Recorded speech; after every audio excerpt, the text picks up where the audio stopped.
Hello and welcome. This is Grant Hughes of Grant Hughes Investigates on YouTube. This channel evaluates all aspects of true crime. As you are aware, videos and live streams in this genre often discuss elements of crime that may be disturbing to some viewers. If necessary, take the precautions needed to avoid these feelings. Factual information related to cases is the key to fostering rational true crime discussions. Fortunately, you will find that here. Please hit the like button only once, share the video, and subscribe if you like my content. Thank you very much for watching.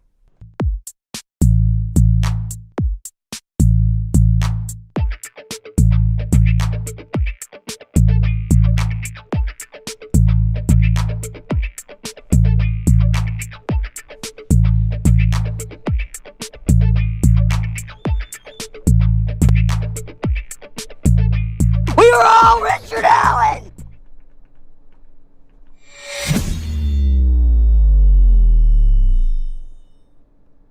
November 13th. Oh, jeez.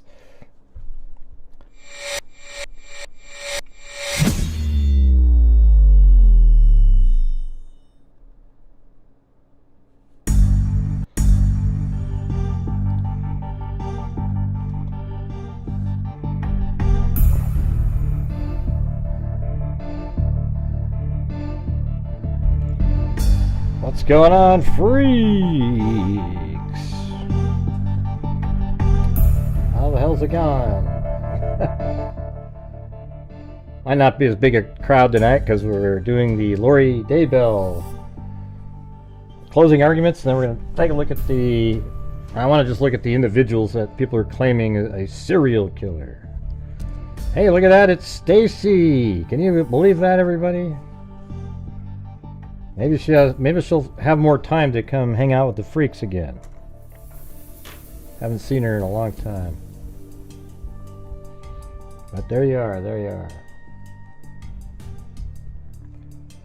Hello and welcome, everyone joining. Yeah, look at that, see? She's always so nice. That's why I need you around more. You make up for me, you know? Yeah. So, anyways.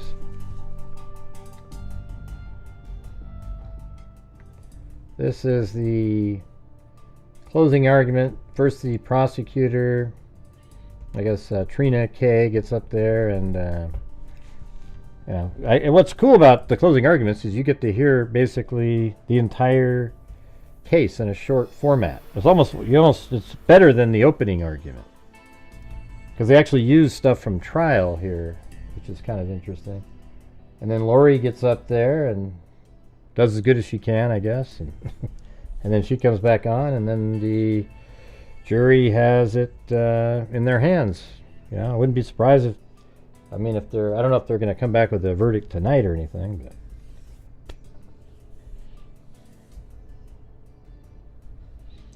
so I think, well, this is Court TV is the one that had the pool camera. So I got to thank them for being out there and filming. But, you know, everybody that wants to stream it has the right to be able to stream it. You know, it's not like they just are the ones that were allowed to go in and be the one that films it in this case.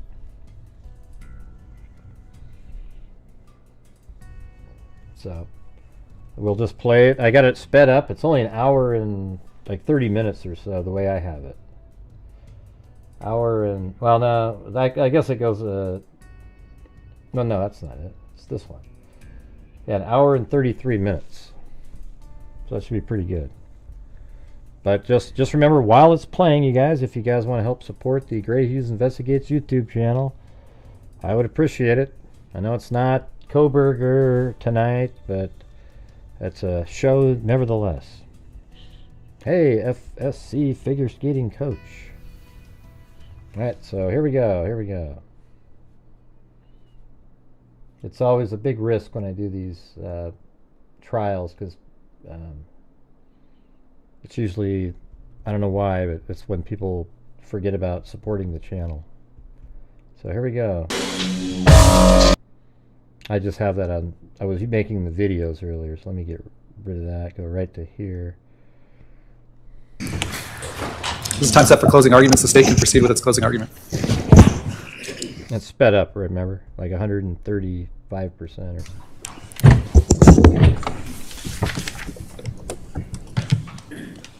July 18th of 2019, just 7 days after this defendant and her co-conspirator Alex Cox shot and killed Charles. That's not the one. This defendant texted her soon-to-be next husband, Chad Daybell, about Charles's life insurance policy.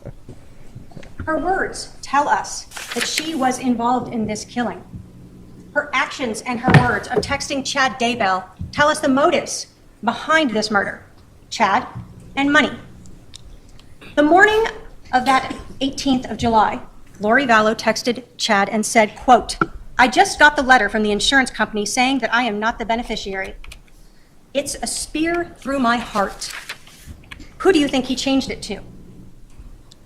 Later that day, after she spoke with the life insurance company, she sent Chad another text. Quote, "So I talked to the insurance company.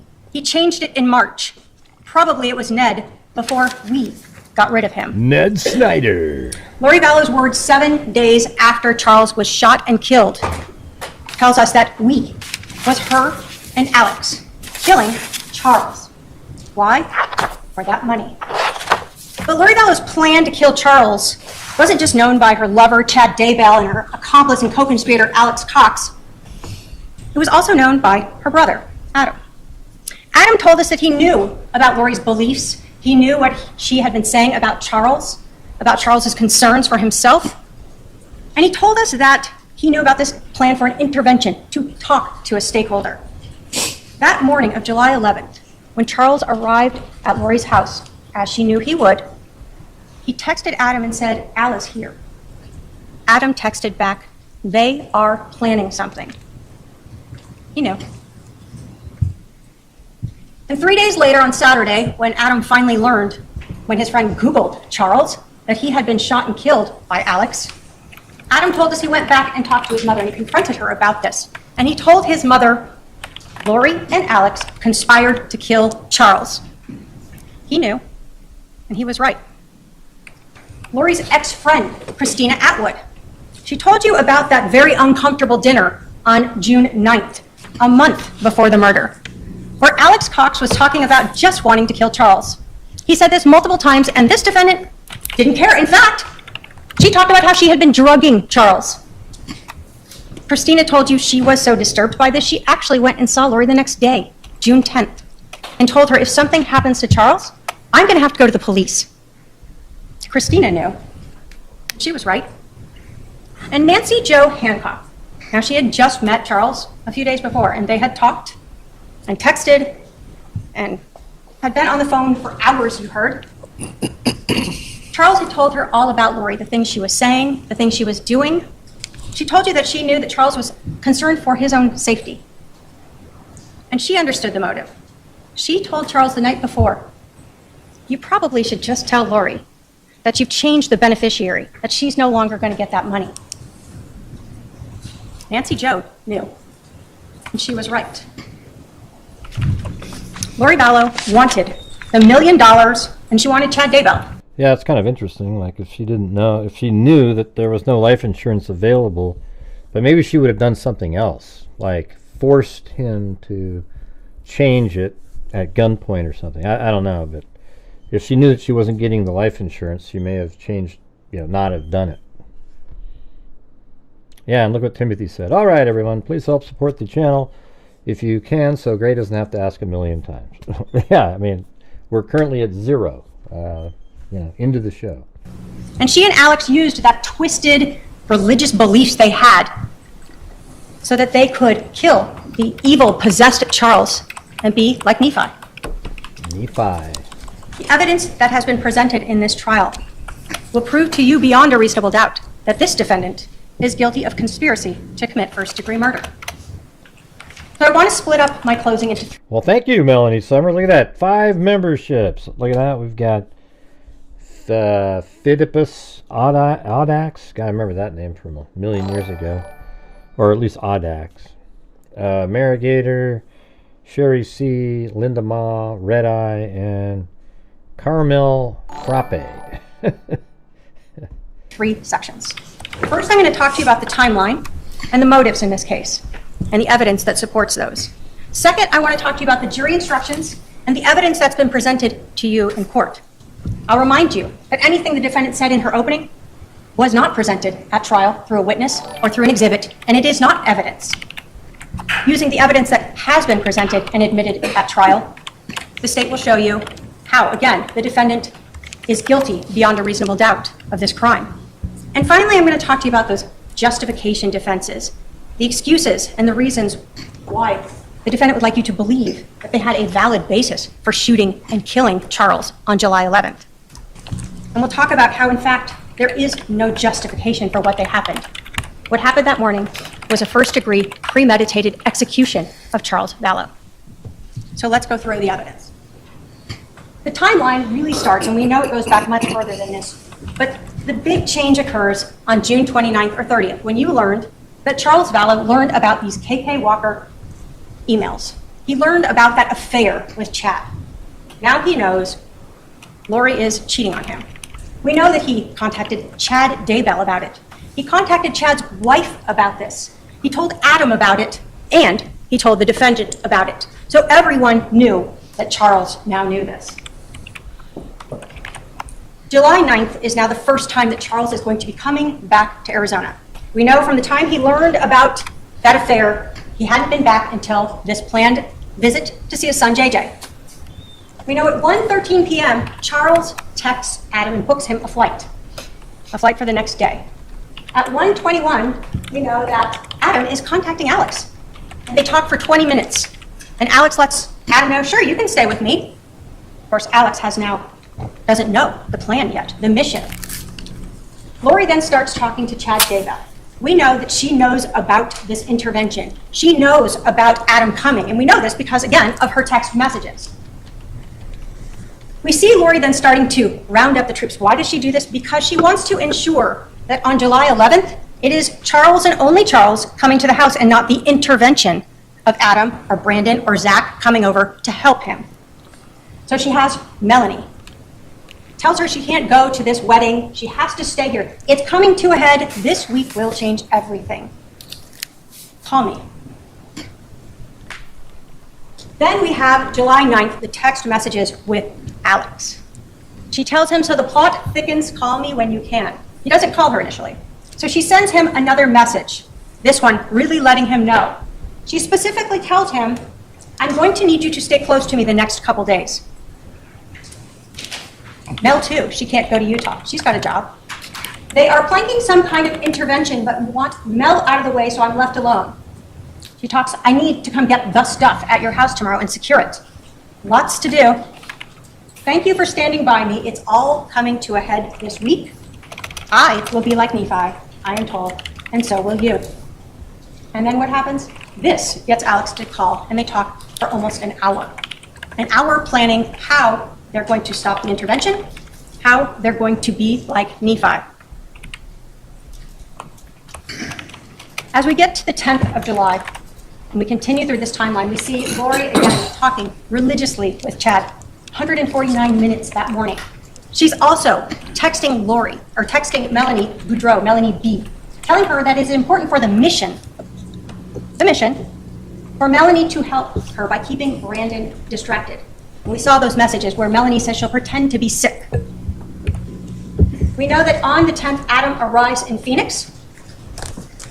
And now we have Summer helping the defendant, letting her know what is going on with Adam and Zach. Everyone is covered to ensure that Charles will be alone on the 11th. We have the continuing talks with Chad, her soon-to-be husband. As we get into the 10th in the afternoon, we know that per their agreement, Adam calls his brother Alex. Hey, I'm here. Brother doesn't answer. He sends him a text. I'm here. No response. Why? Because the night before, his sister Lori told him, we have a mission.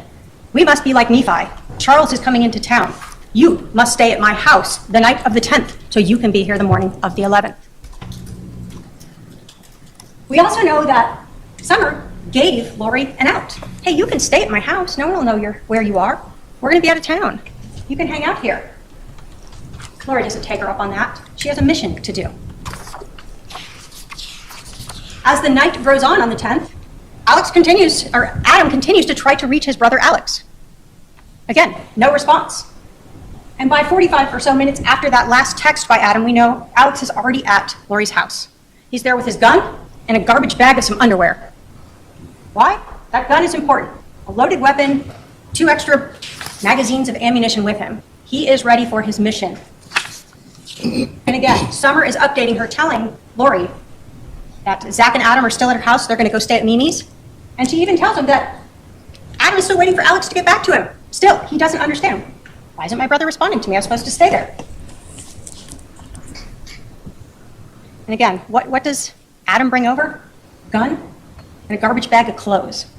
That's all he needs to be part of the mission.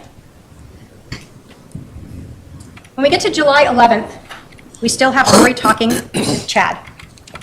We see those text messages going back between them. And then we start learning from the GPS from Charles Vallow's phone as he arrives. 7:35 a.m., he arrives at 5531 South Four Peaks. That's where we have at 7:36, Adam texting Charles. They are planning something. There's no reason why Alex should be there. And that explains why Alex wasn't responding to me and didn't let me stay there. You guys know that Stacy actually tattooed the freak heart. I think it's a heart with freak on it. She tattooed it on herself. That's pretty amazing. But hey, guys, come on. We're at 0 currently on Super Chats. So I know that this isn't Idaho 4 or something like that, but it'd be really cool if you guys would, you know, I can't have the same exciting everything every single show. Some nights I'm doing other cases, and I need the support to happen anyways, you know, even when it's not, you know, the big, you know, yay, the, you know, Idaho 4. I like covering that one, but I also want to listen to this and see how it went. All right, so if you guys have the ability to help support the channel, I would appreciate it. We see that last outgoing text message by... That's right, we did a show where you showed it to us. Remember that? You kind of did a live stream and you showed us where you put the tattoo. Charles Vallow at 7:37. And in fact, what we see is at 7:37 and 12 seconds, Charles sends out his last outgoing message.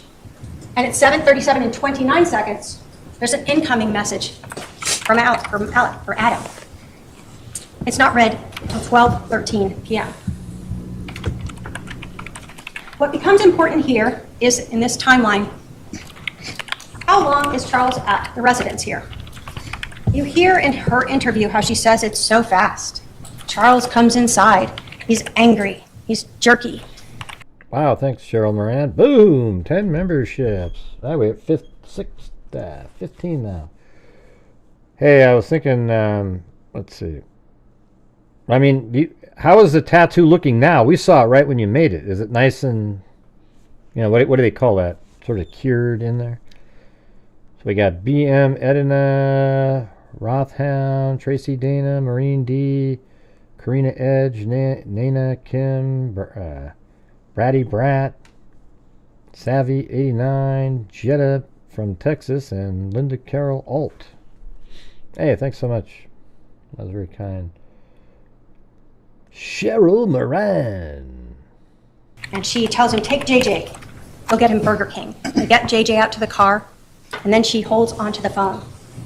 And this argument erupts, and it's just so fast.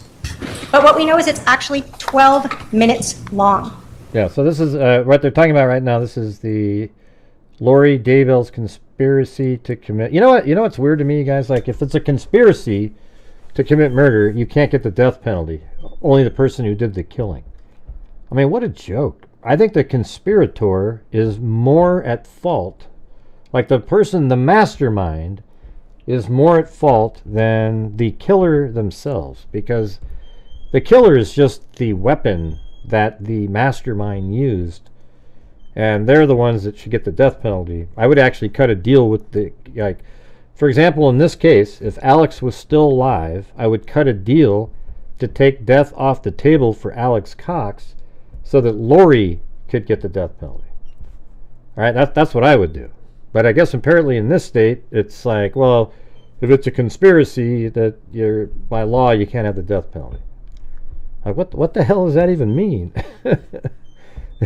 Yeah, I mean, I think the master, they always do that. For example, in the, what's the other case? The one where the tire was put in the road. For some reason the name isn't popping into my head, but the case where the tire was put in the road, the guy stopped, and then Bright Again. Is that the name? Bright Again? Is that right? That sounds about right. I don't know if that's right. I'm not sure. That sounds right. But in that case, they made a deal with the shooter to get at the other people. This is not a fast incident. All right, but this case right here is Lori, she wanted to be with Chad. The reality is like this. I'm sure their marriage had up and downs like everybody else, her and Charles, but she wanted to have a different sort of life and be really popular and just sort of really in charge or whatever. So then she saw that everybody thought Chad was so great and he was just like this prophet almost. So when she realized that Chad liked her, she figured, oh, wow. And I think both of them conspired together to kill their spouses. And then I think they invented I mean, here's what I actually believe this is the truth. They invented the zombie scenario because they figured they could convince some weaker-minded person that it was real and use that person, a.k.a. Alex Cox, to be a killer. Because there's no way that they believe these people were zombies. That conveniently everybody's spouse was a zombie that had life insurance policies. Wow, what a miracle. Yeah, that's not how it went. They just came up with this crazy thing and convinced weaker-minded people that it was real, and Alex believed it, and he went out and he was like the hitman for the cult. And so on this day right here, they, it was a plan to have Charles come over there, and Alex is going to be there. And there's a hint in the interrogations where Alex said he was there to take them. And why did he have a gun? Well, to take them shooting. Maybe go to a range or something. It'd be kind of fun to go shooting. But then when they asked Lori the same question, that was the plan. That they didn't have that quite worked out. She said, "Oh, he has it for protection." Okay, well there you go. That's the real reason. And then I think they orchestrated this little fight. She took his phone, and then it caused problems, so they could create sort of this a real situation that happened, knowing that there wouldn't be any witnesses to the final shooting. That's how I look at it. In this 12 minutes, Lori Vallow and her brother Alex Cox are doing their mission, and they are being like Nephi. We know at 7:49, it's over. Lori has left in Charles Vallow's car with his phone and JJ and Tylee. We know that there are 2 phone calls between Alex and this defendant after she leaves, as Charles is laying dying or dead on the floor. 7:52, 8:06, they talk. 47 minutes passes before Alex calls 911. 47 minutes to stage the scene. The police are advised when they arrive that the shooting just occurred and that CPR was given. Why is that important? Because you heard even during the interviews the police were trying to figure out this timeline. Didn't make sense. At 8:48, almost an hour later, Lori Vallow returns. And then we see that around 9:40, she is being interviewed at the Family Advocacy Center. We know that Lori Vallow has Charles's phone that entire afternoon. You saw the PowerPoint from Detective Werther showing that her phone by about 12:36 is already her phone, Alex's phone, and Charles's phone are all in the area of Alex's house out in Sandham. You see on her records that she again calls Chad Daybell. We see that Detective Enclan calls her and leaves her a message. They don't leave immediately because what do we know? We know at 2:13, Alex is taking photos of Adam's flight reservations from Charles's phone. Not screenshots, but photos of the phone. At 2:18, Lori Vallow, who has not told Charles's kids, his family, about his murder, is calling the mortuary. A little bit after that, they still haven't left. She's calling Chad. I mean, it's actually in some way sort of a genius plan where you tell all the people out there, and to justify it in their own minds, oh yeah, they're zombies. And what happens when there's some sort of trauma in your life, an evil spirit can take over a person's body, and it turns them into a zombie controlled by the evil spirit. And the original soul, for example, Tammy Daybell, Charles Vallow, I guess it would have also been Brandon Boudreau, JJ and Tylee, all their souls were stuck in limbo. And by God, the only way to free those souls is to kill the physical body that the evil spirit was in. Give me a break. Again. And then by 3:11, we know that... Oh, and by the way, that exact theory came from the show Walking Dead. I could not believe it. And by the way, that episode on Walking Dead was like a year or two or more prior to this whole cult and their idea. It was crazy. Hey, thanks so much, FSC figure skating coach. Yeah, finally. I mean, I've never seen it be zero for so long. And Sandy Shirley, thank you. Although the memberships was pretty, I mean, that made up the difference. I just never seen that at zero. But isn't that crazy, though? It was on Walking Dead. And remember the guy that was from India that was on Walking Dead? He was like a doctor or something? And he was, he told, geez, now I can't remember the kid's name with the cowboy hat and shit. But I think it was the episode where he got bit even. How about a wave, Cheryl Moran said. And on that episode he said, my mother told me that to kill as many zombies as possible to free the souls that were in, you know, it's like, wow, okay, there we go. Yeah, Carl, that's right. I was thinking of like a CH, but it didn't make sense to me. Carl! Yeah, that guy. Charles's phone through the GPS data is back at 5531 South Four Peaks. Thanks. And when asked about it, the defendant and Tylee hand it over and provide the PIN.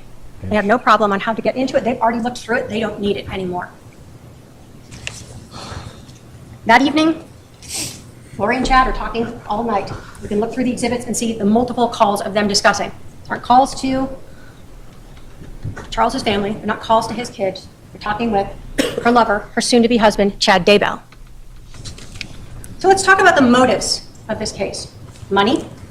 We see that from the text messages and the anger that you see through them when she learns that that's been changed and she's not going to get it. Chad Daybell. We didn't go through those text messages, but you can look at them. They are already very romantically involved by the time that Charles is murdered. And it's clear that Chad knows exactly what's going on because he's asking her about the car, about the insurance. All of those things Chad knows. And then there's that religious belief system. The zombies, the Z's, the possessed evil spirits. And her being like Nephi. All a reason and a way to kill someone, just like Nephi, a justified killing. There's that first call when we talk about money motive to Banner Life Insurance. And what was the cause of his passing?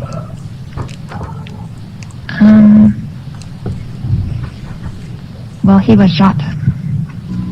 Okay, so I don't know how I want to put that. Okay, all right. And I hate to ask, but is it? You can just say yes or no. Was it a homicide? No, it wasn't an accident.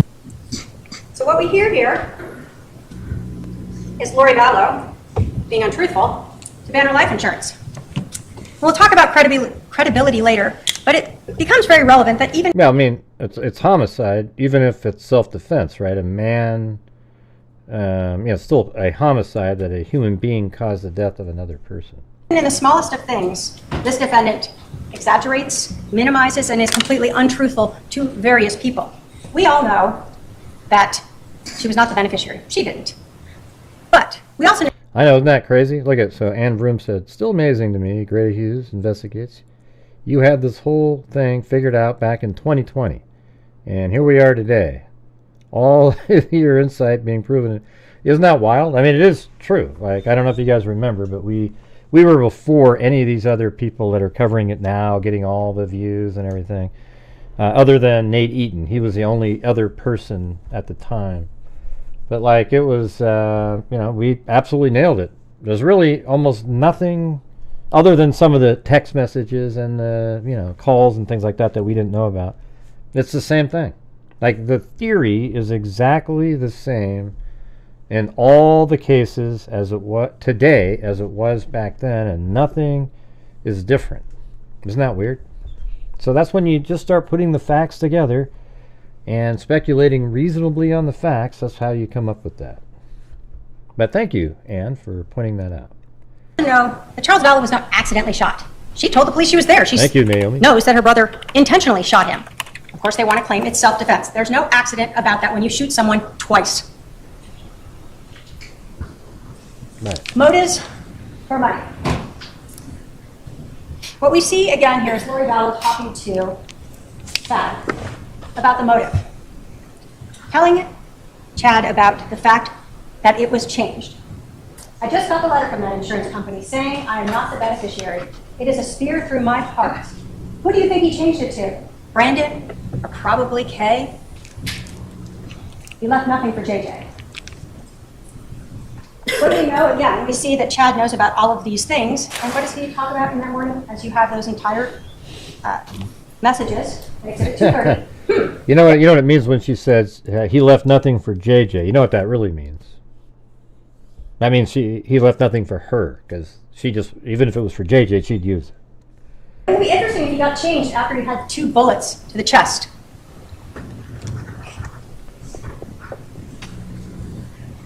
Again, as we talk about the murder, we have later in that day the message that I talked to you about. So it was probably Ned before we got rid of him. We, not I, not my brother Alex, but we did. And then the other thing in this text message that is of importance is the fact that Lori Vallow knew a month before she went to Social Security how much money she was already going to get for the death of Charles. Here she says, I will still get the $4,000 a month from Social Security.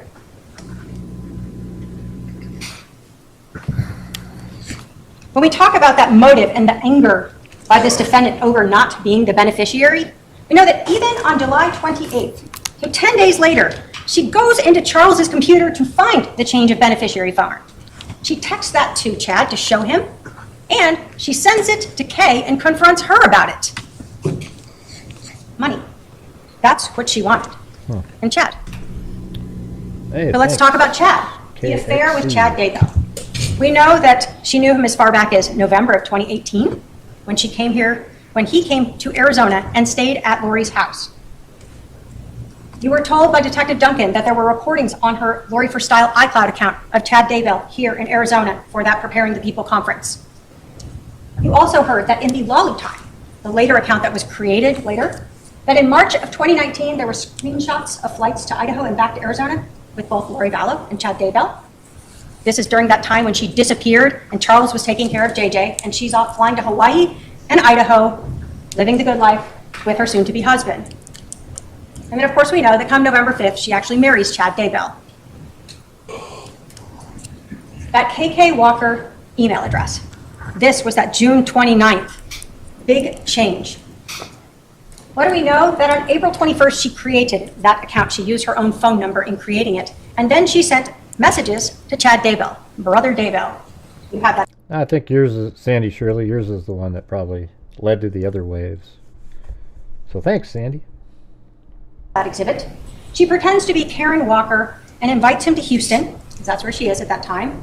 She offers to use Charles's money to fly him out there, and that he can stay at the house with her and her husband. In June of 2019, we see that Lori again uses that same account, but this time she pretends to be Charles and invites Chad out to Arizona to help him with a book. And again, in Exhibit 289, you have those letters. Charles finds those. And he lets everyone know he did. And he confronts Tammy, lets her know. Confronts Chad, lets him know. And he certainly lets the defendant know that he knows. And now the jig is up. We see in these text messages that were recovered from the iCloud accounts, whether they're under the Bubby contacts or under the Melanie 2 contact, this relationship between Lori and Chad. If you want to read the story, it kind of mimics them meeting in November, hooking up in hotels, and discussing their love for each other. Well, thank you. When we are talking about a motive and a person who wants money and who has not worked for 13 years, who has had her husband pay for her homes, her phones, her cars, allowing her to go to the temple and work out and go to lunch in restaurants, this is a big change in life if she loses all of this. But if she gets $1 million, it's not so big of a difference, along with that Social Security she'll be getting. And then obviously we know that once Charles was out of the way, Lori and Chad were able to get married. Jeez. Just think about that. Remember that. But what about those religious beliefs? Stupid. Everyone that Lori knew, who she expressed them to, told you that they were not in line with the Church of Latter-day Saints. Everyone told you that she said things like she didn't need to repent, she didn't need forgiveness, she could do whatever she wanted now, that she was in a celestial state, translated, that she is spiritually and physically changing, that she's above the priesthood, that she knew who was dark and evil. You saw those text messages, both about Charles and heard from people, as well as about Brandon and Zach and Adam. People who were helping Charles were also dark or Z's. And ultimately, what did we learn? That she associated herself with Nephi, a prophet, a holy man, who was justified and asked by God to kill Laban because he was an evil, wicked king who had the tablets that God wanted him to go get. Remember that? Lori was just like that. She was justified in her killing. We heard from her brother, Adam, that their relationship had ended when she told him some things about her beliefs that he disagreed with, that she was turning into that celestial state, that she didn't need to eat, that she had more authority than the priesthood. Yes. You yourself personally, were you aware of Lori having outside?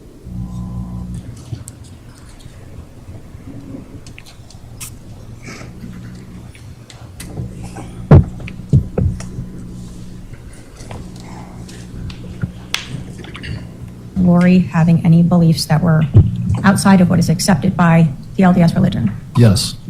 Can you tell us what you were aware of that you knew to be outside the LDS religion? Lori told me that she was in the process of translating from a mortal human being to an immortal human being, a celestial state. What a joke. That's something that the What a LDS joke. religion supports? I haven't heard of it that it's happened here on Earth yet. Nefarious. Serena Sharp told us about, again, the not repenting and Lori changing physically and spiritually. Don't forget Moroni. Members of the LDS Church. I call him Morani, but whatever. During this time, did Lori ever tell you things about her beliefs that seemed to go against what you understood or what you were taught through the LDS Church? Yes. Did Lori ever tell you that she did not need to repent? Pretty loud. Yes, she did.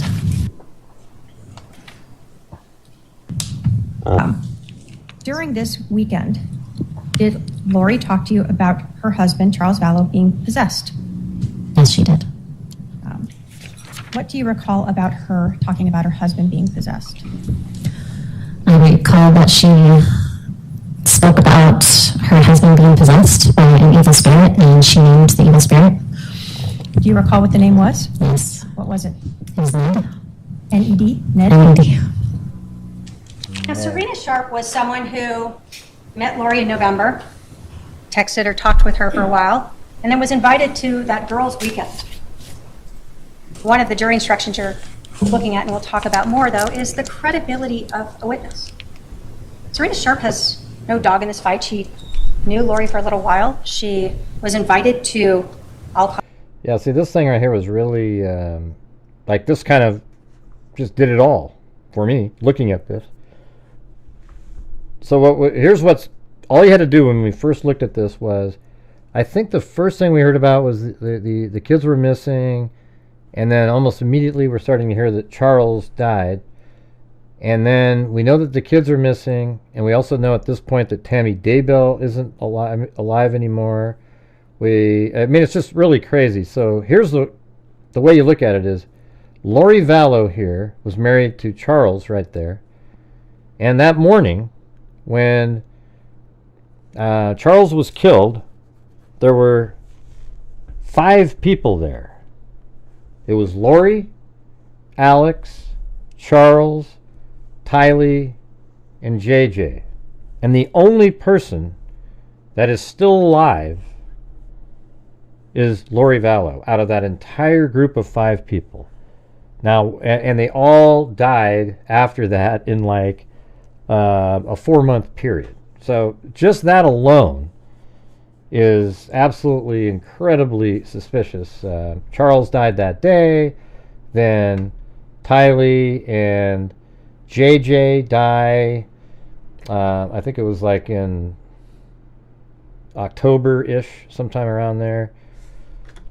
I can't remember. I think Tylee was earlier though, maybe September. I can't remember exact dates. But and then Tammy Daybell dies on October 19th. And then because of the crazy circumstances, they exhume her body on December 11th. And then Alex dies the next day. Now, do you guys think that that's a coincidence? That Alex Cox, the hitman. See, Alex Cox right here, let me just show you something. This guy right here, the sister of Lori Vallow, killed Charles, had some crazy interactions with Lori's ex-husband, Joseph Ryan, who's actually the biological father of Tylee. But on that day, Alex Cox killed Charles. Then eventually he killed JJ, Tylee, and likely had something to do with Tammy. He tried shooting Tammy on a previous incident and missed, just like he did when he tried shooting at Brandon Boudreaux and missed. However, Chad made sure that Tammy wasn't alive. And however she died, I think she died by suffocation. But I mean, this guy right here is the only really lucky person out of the whole situation. He survived, and he was the husband of Melanie, the niece of Lori, who was also in the same cult. So that's why this chart right here, when you go over this thing, it just made it really crystal clear what was going on. Call it the inner circle. The defendant told her some things that went against her religious beliefs, and she said pretty much after that the defendant stopped talking to her. Now, yeah, I actually asked her if she wanted to talk on my show, and she called in, and I think she was even having a couple drinks or something, and Larry was there, and they were just, or maybe it was the other way around. I can't remember how it worked, but they were kind of frustrated, and they came on my show quite a few, like 3 times back then, and then the networks got involved and wouldn't allow them to be on my show anymore. how do we know she's being truthful? Well, we see Ned in lots of text messages. This just helps tell us that this is something Lori was telling lots of people, that her husband is possessed by this evil spirit, Ned. And we learn later that, like Nephi, she can get rid of him.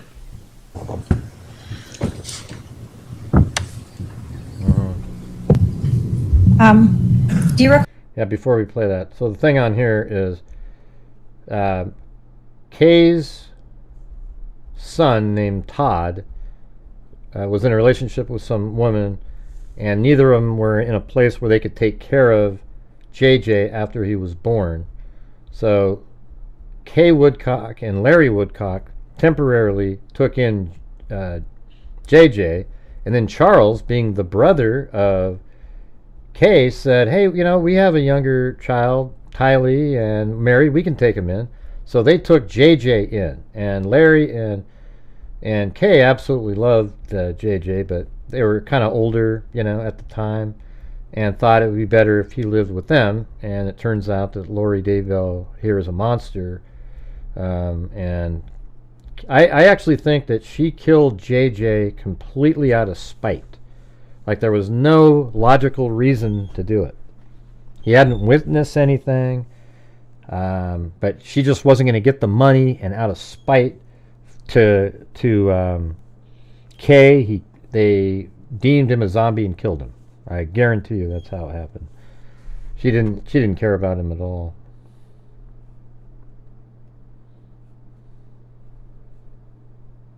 Recall Lori Vallow telling you that her husband Charles was no longer Charles, that he was now this possessed person. Yes. Yeah, that was good. I like that. When Lori was talking to you about Ned, was she explaining that this evil spirit was now in the body of her husband? I don't know if she used those exact terms, but that was the impression I got, yes. Oh my God, it's so loud. The word she used expressed to you that idea that this evil spirit Ned was now in her husband's body. Yes. The other thing that Serena Sharp told us was Lori using that term zombie. You remember how upset the defendant got by her saying that. But again, why would Serena make up any of this? She has no reason to. What she recalls is that that is a term that this defendant used when speaking of people like her husband who were possessed by these evil spirits. We heard from Christina Atwood as well, the same concept that Lori Vallow repeatedly would say. Did she tell you, as well as the other women who were at this meeting in February, that her husband was possessed? Hey, let me see something. I think if I go into this and find that, so if it's sped up,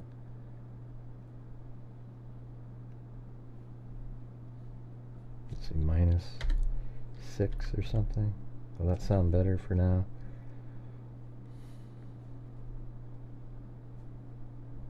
Yes. So it wasn't just That's you way in a private better. conversation. Correct. She was open about it. Yes. Her voice is so loud, low. Timing of Lori Vallow talking of her evil, dark husband, who she later is authorized under her religion to get rid of. We know as well from Christina Atwood that there is a progression of these beliefs becoming more deviated from the LDS religion as she is meeting with her between February and June when she finally hears those words. From the time you started meeting with these gatherings in February through to June, did you start to see sort of a progression of things that Lori was telling you that seemed outside of your faith? Yes. Did she make statements to you that you believed went against your religion? Yes. Did she at any point tell you that she did not need to repent anymore? Yes. What is that? What is that meaningful to you in your religion? We believe that every single person outside of Jesus Christ has reason to repent. Other than Lori Vallow, according to her words to multiple people. So let's take all of this, the motives and this timeline now, and talk about some of the jury instructions and all the evidence that supports proof beyond a reasonable doubt that this defendant is guilty. I want to start with talking to you about direct. Here, let me go into here. I can see that's kind of come up again right here. So let me see if I can isolate that. See when it's blocky like that? See this audio right here? That means it's going to clip. It's just going to go ah and just be really crappy sound. So let me go to right there and just change the sound on that. -8. See, that's going to be blocky no matter what. That means it got recorded that way. So even them playing it was like that. Alright, forget it. Direct and circumstantial evidence. You have a jury instruction that tells you that evidence may be direct or circumstantial, that direct evidence is the testimony of what a witness saw, heard, or otherwise sensed, and circumstantial evidence is proof of a fact or facts from which you may find another fact. You're told the law makes no distinction between direct and circumstantial evidence. And this is relevant. The witnesses have often been questioned. Did you see, hear, or do that? What you are told is you can actually use circumstantial evidence to convict anyone. But let me give you an example of this. Imagine you are sitting on a beach. Just you, it's quiet. Off to your right, there's some rocks and you can't see around that. While you're sitting there, a person walks by, you watch them walk by and they go around the rocks and you can't see them anymore. And then someone runs up 5 minutes later and they say, hey, did you see someone come by here? You say, well, yeah, I saw them walk that way. That is direct evidence. You saw it. Now imagine you're on that same beach and it's completely empty. You close your eyes for 5 minutes. Just relax. Before you closed your eyes, the beach was completely pristine. And when you open them up, now you see footprints. You can see the toes facing off to your right, the heels, and you see them go all the way around the rocks there. Somebody, again, runs up 5 minutes later and they say, hey, did someone come by here? And you go, well, I mean, I didn't see them, but they must have gone by in the last 5 minutes because you can see their footprints. They went that way. That is circumstantial evidence. You can infer from that that someone went by and where they went. The burden of proof. The state has the burden of proof, as we absolutely should. So let's talk a little bit about what it is and what it is not. You're told that the burden of proof is proof beyond a reasonable doubt. And the instruction tells you that that leaves you firmly convinced in the defendant's guilt. You're told there are very few things in this world that we know with absolute certainty, and in criminal cases, the law does not require proof that overcomes every doubt. If, based on your consideration of the evidence, you are firmly convinced that the defendant is guilty of the crime charged, you must find him or her guilty. So I want to start by saying what proof beyond a reasonable doubt is not. It is not proof beyond all doubt. It is not proof beyond all conceivable doubt. It's not proof beyond all possible doubt, and it's not no doubt. You're told that there are very few things in life we know with absolute certainty. So just because someone says, what if? That is not a reasonable doubt. What you're told is it's proof beyond a reasonable doubt. The problem is people, their belief in what reasonable means is so varying. People have the most ludicrous, logic when they say, oh, that's reasonable, and it's just insane, like in the Kohberger case. Go through the evidence and apply it to the crimes. We will show you that there is no reasonable doubt as to this defendant's guilt. So let's start with the crime itself. Conspiracy to commit first-degree murder. There are 3 stages in this, or 3 things the state must prove. 1, that the defendant or her co-conspirator caused the death of another person. Well, we know that Alex Cox shot and killed Charles on July 11th of 2019. Alex called 911. Hey, thanks, Mark. Alex indicated he was the shooter. He was the only one home. It was his gun. His credit card or debit card was in there with the gun. And we know that Lori told the police that her brother killed Charles. So we know that he caused the death of, so that. 2, that they intended or knew that she or a co-conspirator would cause the death of another person. When we are looking at this case, we are looking at the defendant's words, actions, and motive. The words and actions of having her brother Alex come over on the 10th with a gun so that he would be there when Charles came over to pick up JJ. The actions that day of taking Charles's phone, ensuring that he could not leave, that he could not take his son to school. And it would make him angry. The defendant told the detectives how angry and screaming Charles was about the phone, but she didn't just give it to him, throw it at him, tell him to get out, whatever you might do. She held onto it and told the police that she walked away with it as he's trying to grab it. See? The defendant's actions and words show us that she is the only reason why Charles stayed in there and the only reason why Charles was shot. Then there's those 12 minutes. The defendant tried to pretend that this was a quick, angry scuffle. But Charles is there for 12 minutes. The defendant is there for 12 minutes. Alex is there for 12 minutes before she leaves. We look at her actions when she came back. She told the police her brother was hit in the head with a bat. She never asks how he is. She's not concerned about his injury. She's not concerned about her husband being dead on the floor of her house, her child now without a father. The lack of words that she said there and her demeanor show again that she was well aware of what was going on and part of this incident. We look at her words to Chad, that Charles changed his life insurance policy before we got rid of him. They show her intent to kill Charles. And again, we look at the motive, money and Chad. When did this happen? The first time Charles came back into town after he found out about the affair. Finally, the state has to prove that the defendant or the co-conspirator acted with premeditation. So I'm going to talk to you about premeditation. You have a jury instruction for it, and it tells you that the defendant or the co-conspirator intended to kill another human being or knew she or the co-conspirator would kill another human being, and that after forming that intent or knowledge reflected on the decision before killing. It is this reflection, regardless of the length of time in which it occurs, that distinguishes first-degree murder from second-degree murder. You're also told an act is not done with premeditation if it is the instant effect of a sudden quarrel or heat of passion. This is where you remember those 12 minutes and the calmness of her walking around with that phone and her demeanor. You're told the time needed for reflection is not necessarily prolonged, and the space of time between the intent or knowledge to kill and the act of killing may be very short. So I'm going to give you an example. It's a lot of legalese, and then we'll talk about what we really have here. So imagine again, you are driving your car. You do every day. And you're coming up to an intersection and you see the light turn yellow. And in that second you think, do I want to run it? Or do I want to slam on my brakes and hit it? Stop before I go into the intersection. You think about that, and then you decide, I'm going to slam on my brakes, and I'm going to stop. That is the time it takes to reflect. That is the time it takes for premeditation. But we have a lot more than this because we have planning, not just premeditation that morning. So when we talk about the premeditation that we see, it starts at least back in June, when we have Christina telling us about Alex Cox saying that he wanted to kill Charles, Lori having no reaction to that, and instead talking about drugging Charles. Did you hear Alex making some comments? Yes. And you told us that they made you uncomfortable. What were these comments? He stated he wished that he could just kill Charles. Okay. Was Lori around when he was saying this?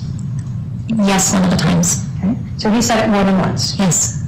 Can you describe for us kind of his demeanor when he's saying this about wanting to just kill Charles? It was jocular, just as I recall, he was standing up and just talking about it pretty loudly. And you said one of the times that he said this, it was around Lori. Yes. Did she react in any way to hearing her brother say that he wished he could just kill her husband? Not that I recall. By July 9th, or when we start having this planning that we're talking about, we know that Lori Vallow is living in a house paid for by Charles Vallow. We know from even her statements to Detective Enclan that she doesn't like Charles. All right, I'm going to throw it out there again. We've had a massive lull here. We're still only at 40% of the goal. So if you're out there and you like my channel and how we do things and all the great stuff we do, probably the next day or so we'll probably donate some more money. And then at the end of the month we'll donate some money. And that only happens when I get the ad revenue coming in, the super chats, etc., that support my channel, allow me to keep going and doing these shows. And then at the same time, we give away a lot. So we've given away 230, what is it now? Is it this one? Yeah, $239,011. I'm going to have to get rid of that 11 somehow. I don't like that. But $239,011 since January of 2020. All right? And so if you're out there watching, if you have the ability, maybe buy some memberships or, gift memberships to other people, etc. But it's hard to do the shows for hours and hours and hours when there's no support. It's just sort of a struggle. So here we go. That's what she says. But Charles won't file for a divorce. We know from her words and text messages that she wants to be with Chad Daybell. But Charles is her cash cow. She hasn't worked. He pays rent, car, cell phones, her travel. And so, as far back as June 9th, we're already hearing that Alex and Lori would like to not just get rid of Charles, but kill him.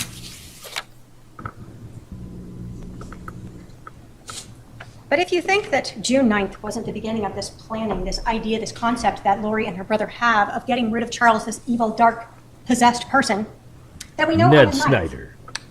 That there is definitely a plan by this defendant. And we see that through those text messages with Melanie, with Summer, with Alex, where she speaks of the mission, where she talks about telling Melanie, you can't leave.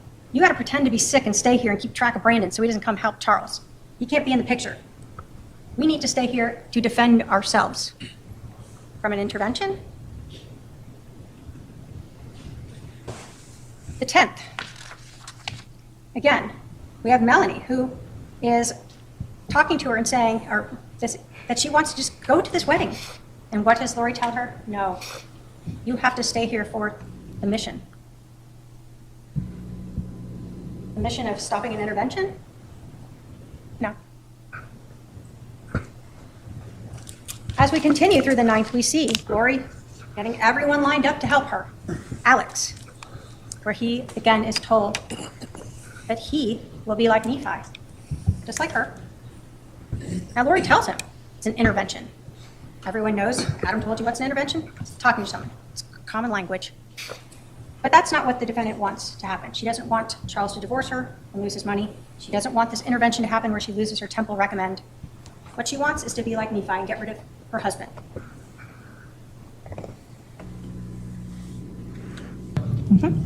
Well, Nephi was a prophet in the Book of Mormon. It's the first chapter. He was a prophet, very humble and faithful servant of the Lord. 63 months. Thanks, Lanky Tor. And ironically enough, his brothers tried to kill him at one point. But he actually ended up going to Jerusalem to get these plates back. And he was run off, came back, and then went back again because the Lord asked him to. And when he did, the King Laban, who was actually a wicked king, was laying on the ground drunk in front of him. And Nephi was told to kill Laban. Who was he told by? The spirit, or, yeah, God. So God was using a Holy Spirit to tell him to kill Laban? And Yes. did he? Yes, he did. Is that something he anguished over? Yes. But ultimately, it was a justified killing. Yes. You heard from Detective Duncan that everyone he spoke with Thanks, gave the Lil. same story. And again, the defendant questioned others about this story. But what we've heard is, from Detective Duncan and from Adam, that Nephi is this justified killing. Well, it was today, so it's not really like revisiting. When we think about her religious beliefs and what she's been telling people Thanks, Lil. about not needing to repent, about telling people That's a lot. I appreciate any support's good. You know, I think a lot of people think, oh, if they send in $1 or something, it's, you know. But if there was a show and we had 300 people or so send in $1, I mean, boom, it would just be simple. But it's never that way. who is dark and evil, a zombie or a Z, Or that she is 250 above the people. priesthood.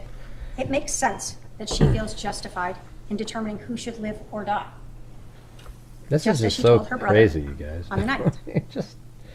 And we know You remember when let's see, Larry would come on the show, and we would both sit there and say, "This doesn't even make sense." Like, I mean, it makes sense, but it's the most ludicrous thing you've ever heard. And we were talking about how if you put this in a script and you gave it to Hollywood, they would just laugh at you and think you're an idiot. But this turns out to be real, like a real thing that these idiots tried to, you know. I don't think they actually believed in this. You know what I'd love to see is, what did Lori and Chad talk about when there was no phones, no emails? What did they talk about when it was just those two together? Did they keep up the ruse about all this bull crap? Or did they... you get what I'm saying? I just don't feel like... I think behind the scenes, they didn't believe this stuff. Hey, thanks so much, Lanky Tor. And welcome, Linda Jane 45, MN Black, Kathy Davis, Crystal, and Swede 119. What do you guys think of that? I bet you that Chad and Lori, behind the scenes, you know, when the, quote, cameras were off of them, they didn't talk about who's a zombie. They talked about, who can we make a zombie? Because we got to get rid of them. It was stuff like that. It wasn't like they really are a zombie. And I just, it's too hard to believe that both of them would believe something like that. And I don't think either of them did. that, in fact, we're talking about a justified killing. Because Alex brought a Yeah, gun right. over. They just wanted to, that's exactly what they used He it didn't for. bring the Book of Mormon to talk To to kill. Charles about something. He didn't bring a friend to try to record Charles saying something. He brought a gun. As soon as you're called a zombie in that cult, you're a marked person. And then he waited there for his sisters husband to come into the house so he could kill him. What we see is a very planned out, premeditated murder. But let's talk about some additional premeditation. Again, as we're looking at Summer, we see on the 10th that Lori is having her sister update her on where Adam and Zach are staying so she knows they're not with Charles. By the way, I think that whole thing about, remember how people said that they had a pool party? I don't think that was real. I never did, actually. I just felt like it was too much. And if it was real, wouldn't they be talking about it here? That there was a big pool party? Do you guys think that was a real event? They're not coming over. They're not going to be interfering with their justified killing.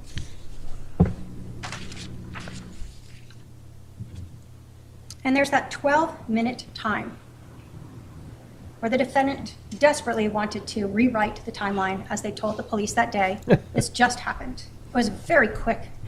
But it Lil, wasn't. you're a zombie. It was 12 minutes. Charles arrives Oh, at 7:37 and Lori leaves at 7:49. During this time is when that plan, that premeditated murder occurred. So let's talk about that as well. hey, look at the, I think Lanky Tor had 63 months. And look at Stacy right there, 64 months.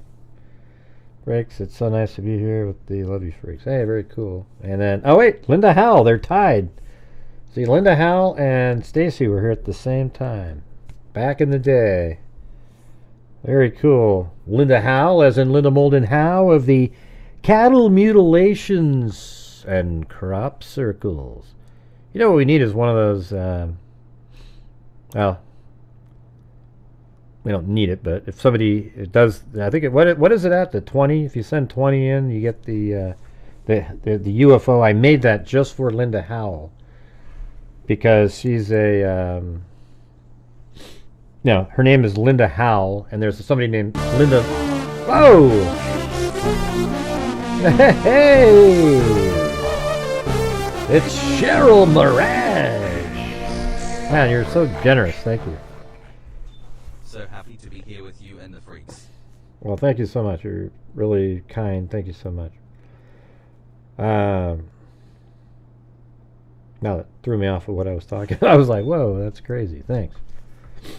Yeah, so Linda Howell, remember, I don't know if you guys remember the show Art Bell, right? There was a guest that you always have on called Linda Moulton Howe. And I always thought Linda Howell sounds the same, so I would go, hey, everybody, it's Linda Moulton Howe. And this lady would always talk about cattle mutilations and crop circles. And I think that's about as far away from Linda Howell as you could ever imagine. However, I started saying Linda Howell as in cattle mutilations and crop circles. And then one day I sent her, I think I went onto Amazon or something, and I sent her a UFO that had like a cow inside of it, or no, inside of like the beam of it. And then I made an animation on here where people, like if you send $20 in, it's a UFO shows up on the screen and then beams up a cow, or no, I think it's I made it actually, it's like an elk or a moose with Bigfoot sitting on it. That's pretty good. Yeah. Good old times. Yep, Linda Moulton Howe. And you remember Art Bell, right? This is how his show started. I use different music, but this is what it sounded like. Watch.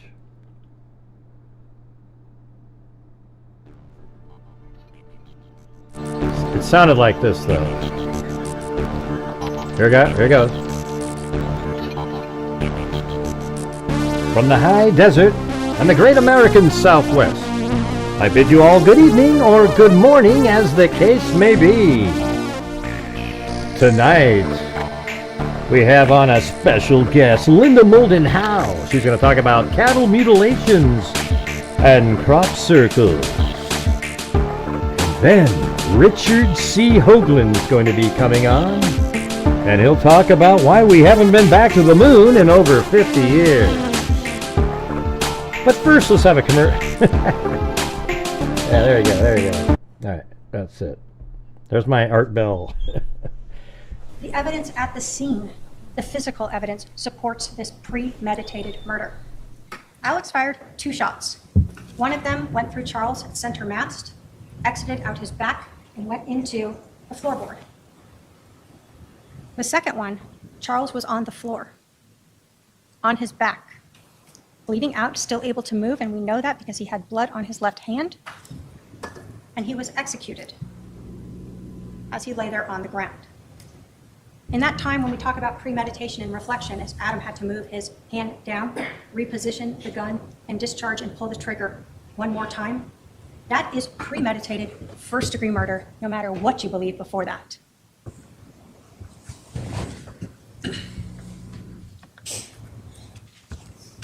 Again, when we talk about that physical evidence, we saw the fact that the location of that bullet defect in the ground matched right under Charles's left shoulder. And we heard from Dr. Bumgardner. Dr. Bumgardner told you that this was a classic shored wound. And no matter how many questions could be asked about him of maybe a bamboo shirt might stop a bullet in one location but not in another, or how many matrix-like hypotheticals where maybe Charles bounced back up and then on his way down, the bullet slowed down through him and waited till he hit the ground again before it exited. Dr. Bumgardner told you, no, those hypotheticals, those issues did not make sense. He's never seen a t-shirt stop a bullet in one location or at all. And we know Charles didn't bounce because we know he had no injuries to the back of his head. This also tells us a little bit about the shooting itself. When Charles was shot that first time through center mast, he did not fall straight back and land onto the ground, laying there on his back. If he had, he would have had bruising, abrasions on the back of his head when he hit the ground. He didn't have anything on the back of his head.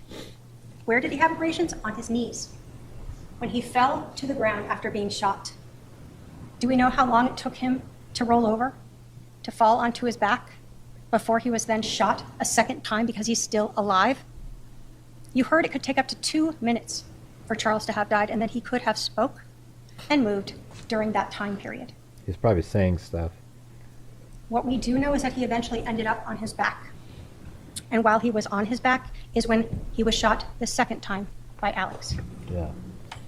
And you know, the key thing I always tell people, and you know, it's never picked up by anybody, you know, except my channel. I've talked about it. It was when Alex is outside walking, and I think it's a huge moment for me. Is when Alex is walking outside, he's sort of sitting on a curb, and he says, so, you know, the officer asked him why he was mad, and he goes, well, he was accusing me of stuff, and then the officer said, accusing you of what? And he didn't answer, and he goes, okay, and then this truck was really loud, the fire engine, so they started walking. And he goes, and the officer, you know, was like, after they were walking another 10 seconds, said, so what was he accusing you of? And he's still quiet, because now he knew he sort of blew it by saying accusing me, because now there's something that he was being accused of, and that probably was, he was accusing him, nothing he would say would be a good answer when there's a killing that just happened. So then he sat down, and he goes, I don't know, he was just angry. And the officer just let it go. But he said he was accusing you of something. That's what he should have kept going. No, you said he was accusing you. What was he accusing you of? Because there's no out at that point. yeah, he just absolutely blew it. He blew it, but that also showed that there was another thing that was going on, and I guarantee it was he was accusing them of plotting to kill him. It was something like that. But it doesn't even matter what it was. No matter what it was, and then he'd have to explain, and that would be an issue. Hey, you know, the cop would say, hey, you know, Charles was accusing him of such and such, right? And it's such a big deal, and it's never really talked about. This defendant and her brother in that house waiting and making sure Jody that Arias. Charles was dead. Murdered, executed. Words, actions, motive, and physical evidence all tell you what happened that morning. So let's talk about conspiracy. And I know there are a lot of layers here, and I'm just building them up for you. You're told in your jury instructions that conspiracy requires proof. 1, the defendant agreed with one or more persons that one of them or another would engage in certain conduct. So again, we look to Lori Vallow's words. What she had been talking about for months. Charles being possessed, being dark, wanting to kill him. The discussion on June 9th, poisoning him or drugging him previously. And then when we got to July 9th, it is all coming to a head. We will be like Nephi. Her actions, having Charles come to the house, instead of him staying there, she had him stay away. Why? Because if Charles stayed at the house, couldn't have Alex come over with a gun and be ready to shoot him, right? You gotta have him come in. Her actions of inviting her brother over with a gun the night before so he would be there. She knew when he would show up. He texted her, I'll be there at 7:30, pick up JJ. But most importantly, why did Charles stay in the house? Lori told the detective that Charles initially was like, oh, I'll just stay here for 20 minutes and then I'll take JJ to school. Well, she wasn't gonna kill him in front of JJ. No, take JJ to Burger King. Get him out of the house, go put him in the car. And he does that. But then she takes his phone. And she won't give it back.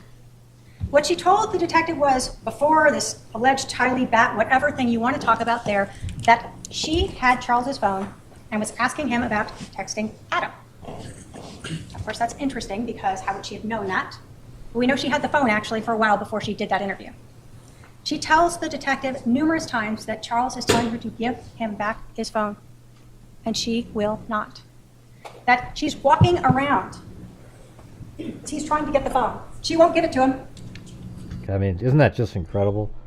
That would have made any man or any opposite, even a female the other way around, angry, right? Man, that's incredible. And so that must mean she had the phone with her after that and was going through his text messages. Because how could she have sat there and read them during this altercation thing? Oh, I got your phone, and she's not reading those. So that means after Charles was dead and she goes over to the Burger King, etc., she's reading these text messages in that hour before she got back. Why? Because she needs Alex to come out. He brought that gun over for a reason. Right. That's exactly, I totally agree with this. This is what I said. She agreed with one or more persons. Her brother, Alex. That she intended to promote or assist the... But you know what? Here's one thing. Ask this part, though. Why did she show people... I mean, why does she tell people that she did that with the phone? And you know why she did it? Because I think all of this happened. I think none of the story is made up. I think JJ... And I'm saying none of it's made up until the shooting. And guess who's not in the house at the time of the shooting? Tylee. And I don't think even Lori was even in there. So the thing is, the reality is, this is what I've been saying for a long time, is that I think the entire event was set up to make Charles angry. And they even said, hey, Tylee, bring a bat in. Get a bat. This guy, he's going nuts. She brings it in. And it's got set up to a point where Charles is extremely angry because Lori's going, hey, here's your phone. And he's pissed off. And then they leave. So the story that Tylee says is really what happened. Tylee did not make up a story. Okay? I think that's what she saw. And I think that Lori, the exact same stuff that Tylee saw, she would say, and Alex would say the same thing, up until they left, and then boom, he shoots. And so it looked legit, but it's not at all. Commission of such conduct, well, of course, we know both the promote. She is the one who on the 9th said, we will be like Nephi. It's time to stop this whole thing. Charles trying to take my temple recommend, all this stuff that's going on. Time to kill him. And of course, she assists by ensuring that Charles stays in the house when she takes that phone. And of course, they knew that it would constitute first-degree murder. That's what Nephi did. Only unlike Nephi, where it was justified. Here, ladies and gentlemen, this murder was not justified.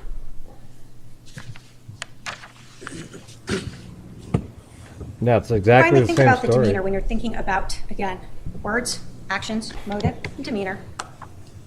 When Lori comes back to the house, she is very, what did we hear that word many times? Nonchalant, calm, no questions about her brother, no questions about her husband, no questions about the house, just laughing about her neighbors. Hi, neighbor. She is in absolute agreement. Hi, neighbor. She knows what's happened and she's calm and good with it because she doesn't need to repent. She is able to determine who should live and die, and she has done that. Right. That's exactly right. So Lori's attitude is that, hey, I'm saving the real Charles. I'm just killing a zombie, you know, and, you know, so everything's fine. But see, that would make it seem like they actually believe this crap. So I don't know, man. The whole thing is I don't know if they really believed it or they didn't. So when we talk of the scope of conspiracy, you're told that to prove a conspiracy, it is not necessary to show a formal meeting or express agreement. But we see that the from the insurance night, money, obviously. in Yeah. that conversation that she That and was the Alex key to had, everything. where she tells him, you are going to have to stay near me for the next couple days. Yeah, she wasn't going to kill Charles if there was, you know, if he wasn't going to give him insurance money, there would be no reason to do it. And we will be like Nephi. You're also told that a conspiracy may be inferred from circumstances showing was all- common criminal objectives. So, Alex was a hitman because for you the don't have court someone who for says, insurance I heard them payouts. say, we shall conspire. You can infer that from the conduct. The conduct of what happened on the 9th, the conduct of what happened on the 10th, and the conduct of what happened on the 11th. All infer to you a conspiracy of Alex coming over with his gun to shoot and kill Charles. Yep. 100%. As we again look at this in this conspiracy, again, we're looking at the same words and actions. March, Charles is no longer there. There's just an evil spirit in his body. June, Charles is still possessed. And now Hey, wow, thanks. Get out of my bubble. Gifted 10 memberships. Very cool.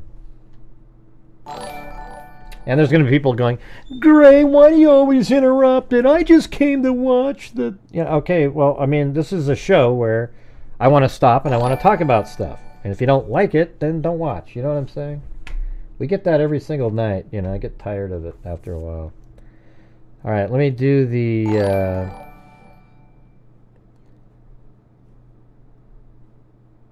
There we go. I'm going to gift some memberships myself.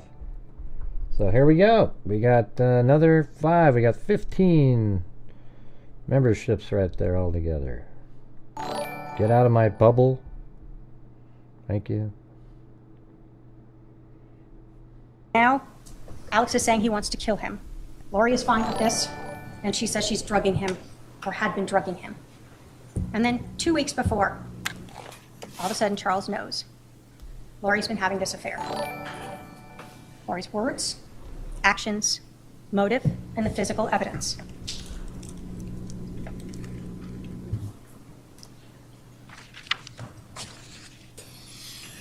Conspiracy again, we see that Lori and Alex know exactly when Charles is showing up. Alex doesn't go to the door, according to Lori, and confront Charles or tell him we'll send JJ out and you can leave with him. The world is so difficult. How hard would that be? Bring JJ right to the door and let him leave with his dad. No, you aren't going to shoot him outside. You want to make it look like self-defense inside. Mm-hmm. Exactly. As you go through this and we think about what's going on, the defendant doesn't even care. She wants her husband killed so bad that she's willing to let her brother bring over a loaded gun in an unlocked gun case in a house with a 7-year-old autistic child. That's fine. When the defendant was questioning Detective Enclin, she was talking about how hot it was outside. JJ's out in the car. But she has no problem with an unlocked gun in the house with the kid, and she's worried about her child out in the car? She's not. We know that because she's the reason Charles doesn't go back out into the car and leave. She keeps him there in the house. Well, they weren't even divorced She yet. is why JJ's out in the car alone. Missy. She has to keep him there until Alex comes out and can shoot and kill him. When we talk about that premeditation, obviously we're talking about that message. We know from the 9th on, they are premeditated, they are conspiring, and it's all heading to July 11th. We look at the timing of this, and this is actions and non-actions. Charles is in the house for 12 minutes. After those 12 minutes, they wait 47 more minutes before they call 911. Why? To stage the scene. No CPR is performed. They wait for Charles to be dead, and then they talk during this time period. They talk. They could call 911, but nope, they're going to just talk. So again, you're looking at their actions, what happened and didn't happen, and the motives. There's the gun that was used to kill Charles. We're going to go through a couple of these exhibits, some of what Lori said, and it's exhibits 192 and 197, where she again says that Charles came over and said he was just going to hang out at the house for like 20 minutes, take JJ to school. She, of course, tells him to go. And when JJ's out in the car, she has Good night, Lanky Tor. Thank you. She won't give it back. And no matter how much she says that Charles is screaming at her to give the phone back, she won't. I would say, like, Lanky's always so nice to everybody.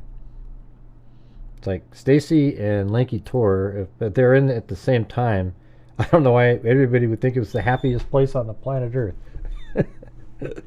That's hilarious. Hey, get out of my bubble. It's Ozzy driving home from the doctors. Hope everyone's well. Oh, cool. It's Ozzy. Let's see. Did you have a different name? But oh, this is you changed your name. Ozzy Trisha. Oh, okay. I was kind of wondering because I've never seen "Get Out of My Bubble" before. That's funny. All right. And all of this conversation about Charles demanding the phone back is prior to her statement to Detective Enclan that Tylee comes out with this fact. This is all her doing. This is her as an accomplice assisting and promoting this murder. Lori is setting up Charles so Alex can shoot him. Boom, exactly. Ah, that's exactly right. I'm so glad. I wish people were watching my show even before this trial started. I've said this is exactly what it was, and she's admitting it. She's saying it right here that that event actually happened. She set up a situation so that Alex could shoot him, and it would appear justified to any of the witnesses. Alex, Lori, and Tylee would all be able to say, especially Tylee, she'll be able to corroborate the key portion, and then we just don't know about the shooting, but now we know that he was on the ground, then he executes him, right? So, and there's a 40-something minute gap in the 911 call.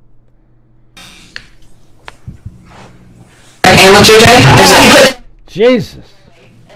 My God, that was loud. You guys hear that? God, that was loud.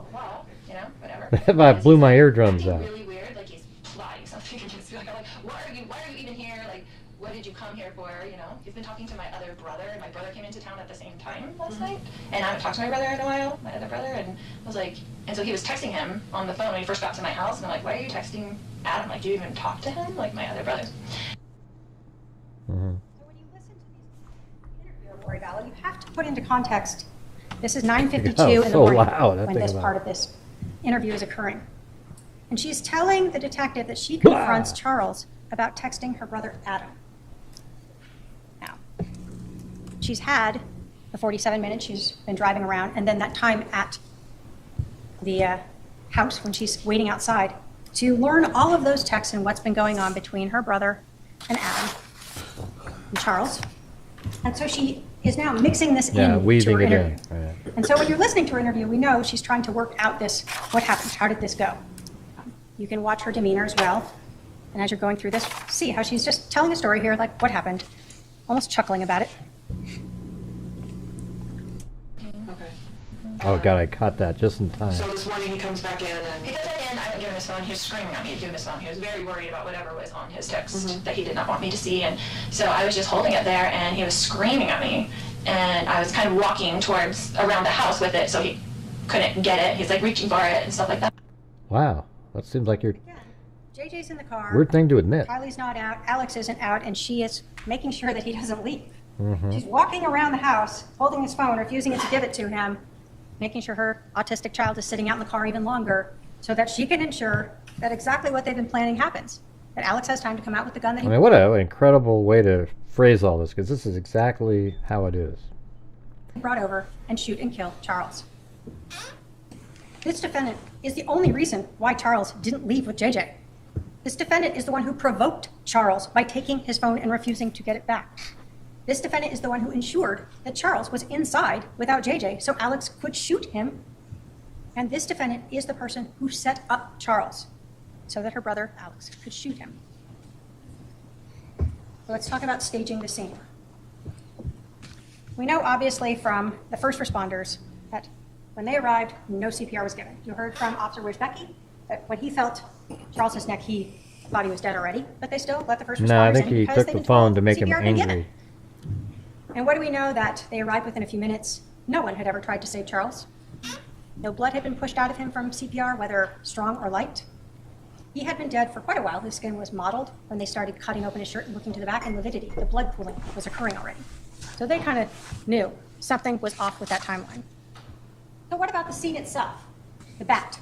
It is placed to the right of Charles to look like he was using it. Got shot and went flying behind him. Well, obviously we've heard from Kay, Charles's sister, that he was left-handed. We know from the blood evidence on his hand he was left-handed. There's no damage to that mirror. There's no damage to the drywall. There's no damage anywhere, like this bat is being swung around in this horrific fight that's going on of grappling. The injury to Alex Cox's head. You heard it was a small 1-inch cut that he was using a paper towel to pat, and at times, as you watch that Exhibit 1, rubbing it, making sure it stays bleeding. There is no blood at the scene from this giant grappling thing going on that Lori Vallow wanted them to believe. His head is bleeding and they're grappling around and he's being beat with this bat, and yet not one drop of blood on the floor. Not one drop of blood going down the hallway when he put that gun away. Not one drop of blood on the gun itself. And then the shoes, left by the door to look like Lori Vallow had run out in fear after this horrific incident that they planned. But what we know from the Walgreens video is that she did enter the store with shoes, something on her feet.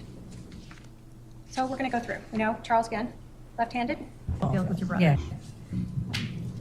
Yeah. What position did your brother play? He was a pitcher. He was very, very good. He was a left-handed pitcher, and they're very hard to hit against. Okay. Did he bat right or left-handed? He was left-handed. Did he do everything left-handed? Yes. So we know that Charles batted left-handed, not right-handed. And what we know is Lori Vallow had a story about how Charles was using that bat. And it becomes very important as well when we're talking about the staging of the scene. This is Exhibit 193.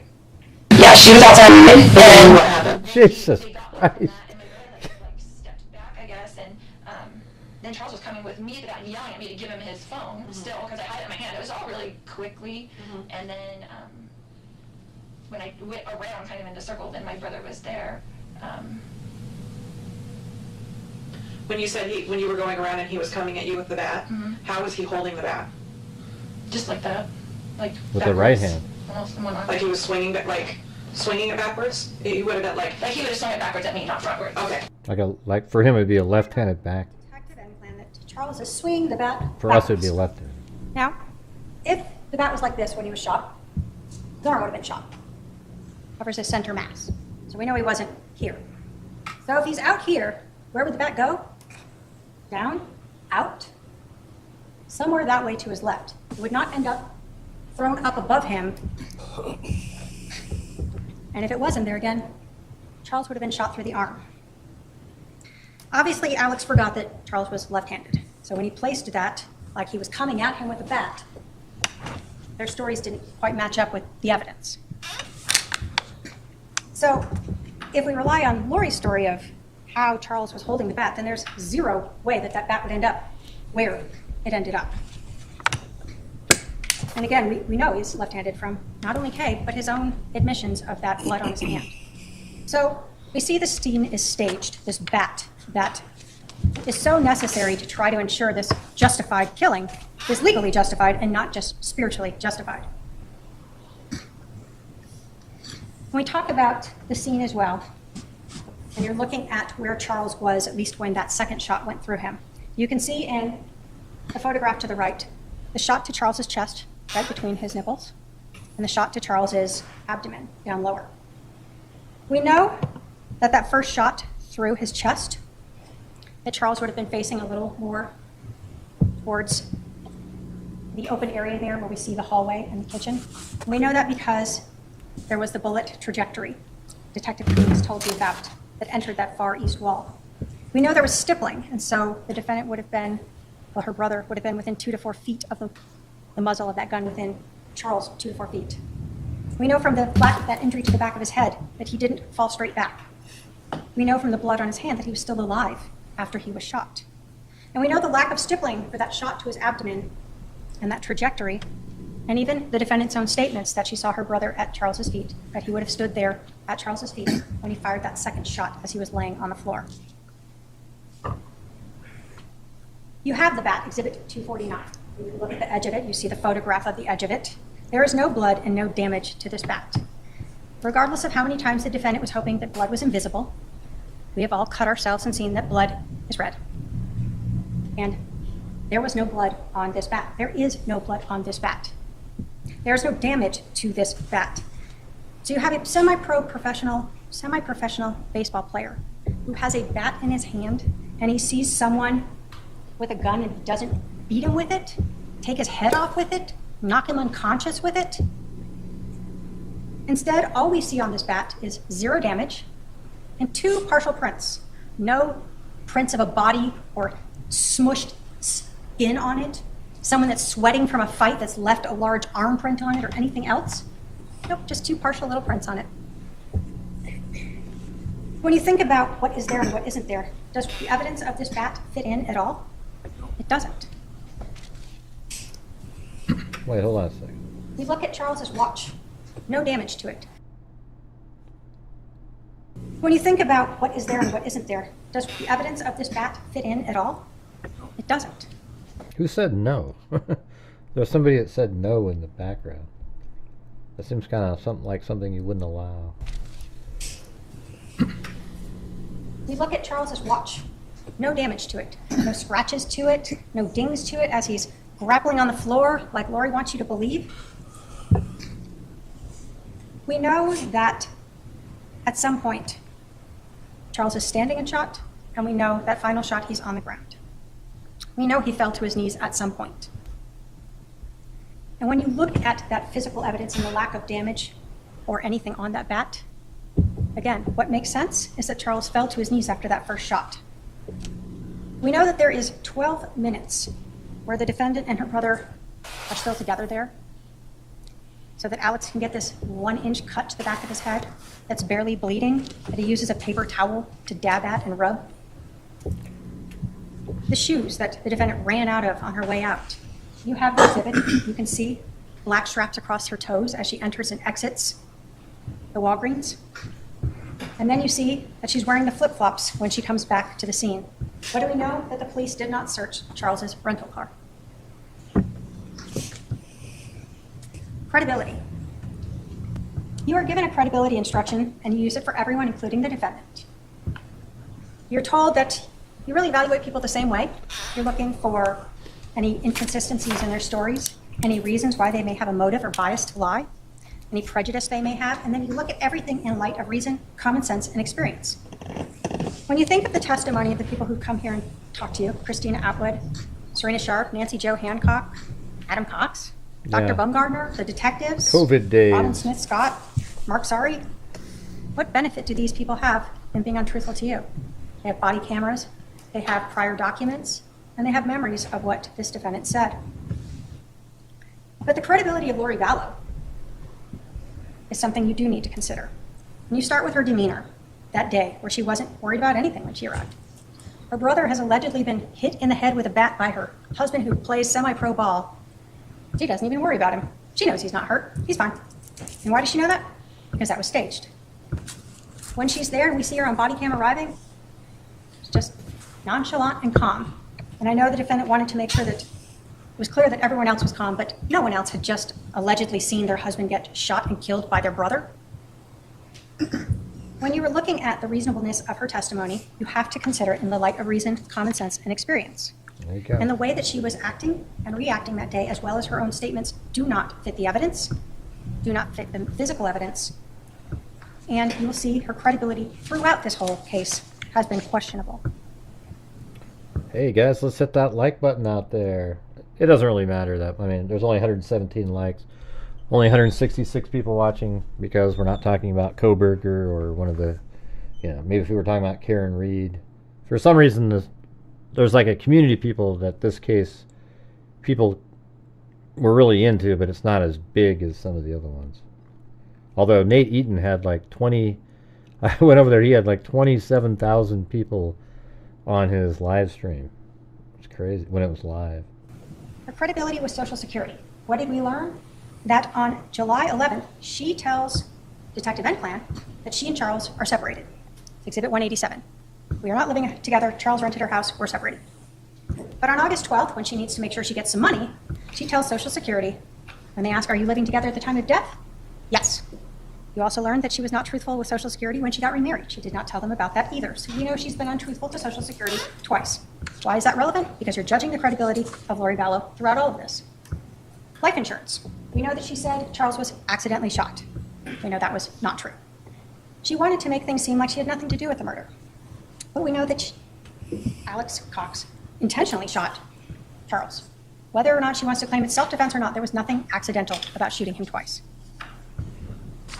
Then that second call to Banner Life Insurance, where she tells Robin Smith Scott a few different things to garner sympathy, and she asked her if she could do anything about the change in beneficiary. I really can't give too much information, but I can tell you that the beneficiary was changed in March of this year. Okay. Okay, I'm trying to figure out what he was doing since we have 5 kids and we've been married for 15 years. Oh, I'm sorry. So Lori tells this woman, we have 5 kids, which if you want to count them all and admit that 3 of them are adults, then okay. Really, they have 1 kid in common. Tylee, you learned, was actually getting Social Security survivor benefits from her dad's death starting in 2018. Lori's son Colby isn't living with them. Charles' son's never lived with them. Why does she say these things? She can't help it. She just wants to just make herself seem better than she is. What about the credibility of her interview, even during the police interview? We talked about a few things, but one of the things she told the detective. That I didn't file anything or whatever, and then he filed something against me and said I'm only going to get supervised visits because I'm crazy and blah, blah, blah, the story. And so I just didn't talk to him for like 30 days and let him take care of him and let him see what I've been. Wow. So again, she can't even be honest and say 2 months. She's got to be 30 days. I was kind enough to just leave my husband with my son for 30 days. What we know is that Lori Vallow was gone a total of 78 days, 58 while she's flying to Hawaii, going to Idaho and back with Chad. And who's taking care of JJ? Charles. And Kay is coming here regularly to help take care of JJ, to help run the business. And then eventually on March 28th, that's when Charles finally decides he hasn't been able to find Lori. He doesn't know where she is. He's going to move to Houston to be closer so his sister can help him more easily. And this is when Lori finally shows back up. So again, even the simplest thing of just trying to be honest about how long she's been gone, she has to minimize it and make herself seem better. With your crop. The shoes. Oops. If this will play. When she was questioning Detective Enclan, she was asking her if it was hot in July and if she would need shoes to go take her son to school. But of course, what we know is that we saw her with those shoes on as she went into Walgreens. So again, it's continued trying to garner sympathy and just being untruthful about whatever she feels like being untruthful about. And then we look at the credibility in that timeline, that body cam. Hi, neighbor. Not in Santan, this is your home? Right. Right, right. We just moved there. Gotcha. How long have you guys lived here? Sorry? How long have you lived here? Like 3 weeks. Oh, geez. Yeah, okay. That's why the neighbors don't know us. Gotcha. Like, hi neighbor, sorry. Hey, Oh, God, there it is. Oh, So God. here she is, 47 minutes after leaving the house, Thanks, Vicky. laughing and smiling with the detective about the fact that her husband is dead inside the house and her brother is sitting on the curb, allegedly with this very serious injury from a baseball bat. When you look at that credibility of the defendant, Hi, neighbor. you have to look at everything together and what fits, again, with the physical evidence and what doesn't. Finally, let's talk about the justification defenses. What we know is that Lori Vallow thought she was like Nephi, that she was justified in killing Charles. That her brother, who was supposed to be like her, was also justified in killing Charles. But Lori Vallow is not justified under Arizona law, nor is Alex. So let's go through the different justification defenses. First thing that you have to consider for every one of these, self-defense, defense of a third person, or crime prevention, is the non-justification for use of deadly physical force. You are told, if a person is not justified in using or threatening physical force or deadly physical force against another in response to verbal provocation alone. So Charles yelling and screaming at her to give his phone back does not justify you shooting him. Or a person is not justified in using or threatening deadly physical force if the defendant or co-conspirator provoked the other's use or attempted use of unlawful physical force. So we know here Lori provoked Charles by taking his phone and refusing to give it back. So again, when we look at every one of these defenses, you'll see not only do they not apply, but none of them is the defendant entitled to. This is not self-defense. In self-defense, you're told that a person, a reasonable person, can use deadly physical force if they believed that deadly physical force was immediately necessary to protect against another's use or apparent attempted or threatened use of unlawful deadly physical force, and the person used or threatened no more deadly physical force than would have appeared necessary to a reasonable person in this situation. We know that Lori Vallow used Charles's phone to get him to come back inside, and she used his phone to keep him inside and give her brother time to come out and shoot and kill Charles. We know from the physical scene itself that Charles did not use a bat. We know from the physical evidence of Alex's 1-inch cut to his head and the lack of blood or concussion, the lack of damage to the mirrors, the walls, the location of the bat in relation to Charles, they all tell us that Charles did not use a bat. We know that Charles was a semi-professional baseball player. This would not have ended that way if he had had a bat. But even if you somehow think that he did have a bat and he was swinging it at Alex, the defendant, whoever, he still was not justified in shooting him when he was on the ground.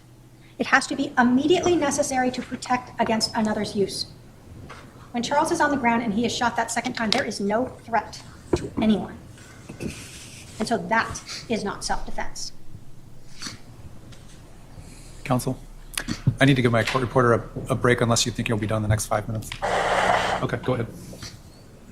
When we look at the physical evidence, again, we know that Charles was on the ground, shot, and so this is not self-defense. And we know from the physical evidence at the scene, projectile into the floorboard, this is not self-defense. Third party. You're told that a person is justified in using or threatening deadly physical force in defense of a third person, I presume here Lori Vallow. If a reasonable person in this situation would have believed that deadly physical force was necessary to protect against another's use, again, of unlawful deadly physical force against a third person, and they used only what was necessary for a reasonable person under the situation. What do we know? Lori Vallow told Detective Enclan that she wasn't even in the room when she heard the shot, that she had gone around into the kitchen. Who's he protecting at that point? What third person that's no longer there is he protecting? You can't protect against a future, what might happen, or what already occurred. It has to be now. And Lori Vallow herself put herself outside the room when her brother shot Charles. So there's no third party defense. But again, the same thing applies. Even if you thought so, that second shot removes any possibility of being justified. Crime prevention. This is the exact same thing, only in a slightly different stated way. But like self-defense, it allows a person to use deadly physical force against another to the extent a reasonable person would have believed that deadly physical force was immediately necessary to prevent Charles from committing aggravated assault against Lori Vallow. We know she's not in the room. Even if he had that bat and had been coming at her and then she left the room, that crime is over. And again, even if you believe he had the bat, you cannot shoot him while he's on the ground. That is not what crime prevention permits you to execute a person. Finally, there's mere presence. You're told that guilt cannot be established by a defendant's mere presence at the crime scene, mere association with another person at the crime scene, or mere knowledge that a crime is being committed. Lori Vallow wasn't just present at this crime scene. She brought her brother to the crime scene. She ensured that he brought a gun with him. She ensured that JJ was outside, and she ensured that Charles stayed inside. She was not merely present. She was a person who was actively participating in this crime. Ladies and gentlemen, we have talked about the evidence in this case. Evidence that was presented to you through witnesses who took the stand and exhibits that were admitted for you to review.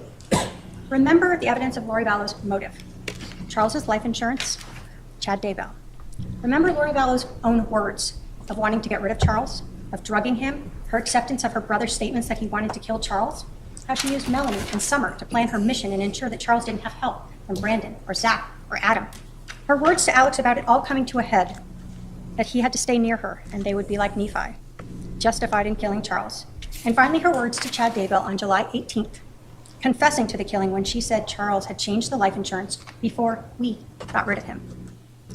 Look at her actions and demeanor, having her brother come over on the 10th to her house with a loaded .45 caliber handgun, creating the one and only reason why Charles stayed inside the house, why he didn't just take JJ to school. The 12 minutes that Charles is at the house before Lori leaves in the car, the 47 minutes after that before they call 911, her demeanor when she comes back, not caring that anyone has been hurt, her demeanor on the body-worn camera, during her interview, what you heard about during the drive. Think about her credibility, how she cried for you in her opening statement. You certainly didn't see her cry on that body camera footage. You didn't hear about her crying as she was being driven to the Family Advocacy Center, and you did not see her cry in her interview. Finally, think about the physical evidence that proves that Lori and Alex staged this scene, that Charles was never in possession of that bat when he was shot by Alex, or either of the shots, that instead he was executed that day for this defendant's benefit. The physical evidence disproves beyond a reasonable doubt that Lori Vallow and Alex Cox were justified under the law in killing Charles.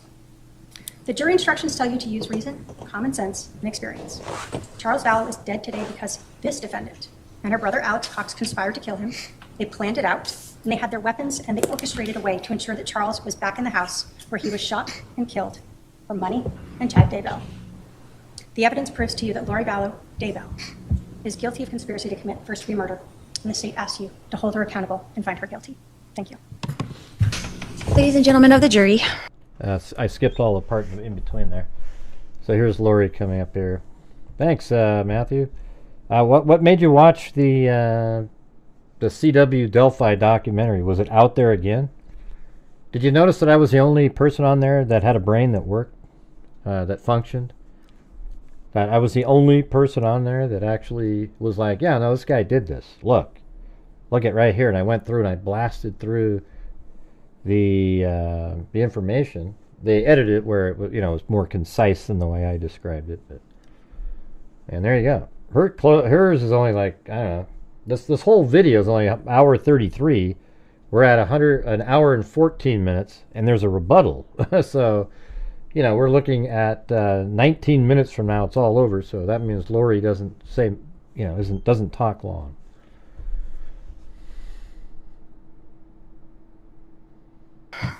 The state of Arizona has the 100% burden of proving that I committed a crime, a grievous crime, conspiracy to commit premeditated murder of my husband, Charles Vallow. The state has the burden of proving to you that this event was not self-defense.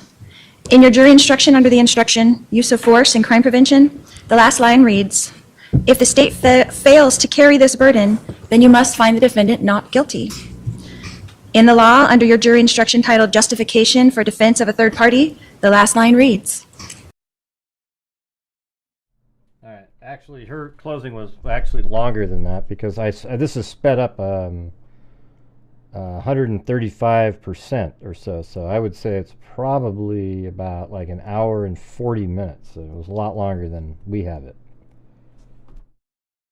If the state fails to carry this burden, you must find the defendant not guilty. Under your jury instruction titled Justification for Self-Defense, the last line reads, if the state fails to carry this burden, you must find the defendant not guilty. In your jury instruction under Presumption of Innocence, it states, the law does not require the defendant to prove innocence. Every defendant is presumed by law to be innocent. Under the burden of proof, it explains that the state's burden is this. Proof beyond a reasonable doubt is proof that leaves you firmly convinced of the defendant's guilt. If, on the other hand, you think there's a real possibility that he is not guilty, you must give him the benefit of the doubt and find him not guilty. In Arizona, self-defense is defined as not being a crime. So let's look at what we've learned in this trial. We learned that a shooting occurred and that 911 was called, that law enforcement was notified. We learned that fire, EMS, and Chandler police arrived at the scene. We learned that my brother, Alex Cox, came out of the house with his hands up as directed by 911 and was questioned by the police in the driveway. We learned that I came up with my daughter Tylee, and we were told to wait by the car until police would speak with us. We learned from Detective Inklin on the stand that we asked for Tylee's medication from the house for her panic attacks, but it was not given to her. We learned that eventually my brother Alex was taken in a police car to the Chandler Police Department uncuffed. We learned in this trial that my daughter Tylee and I were also taken to Chandler Police Department in a police van. We heard from Detective Inklin's testimony that her goal was to make small talk with us.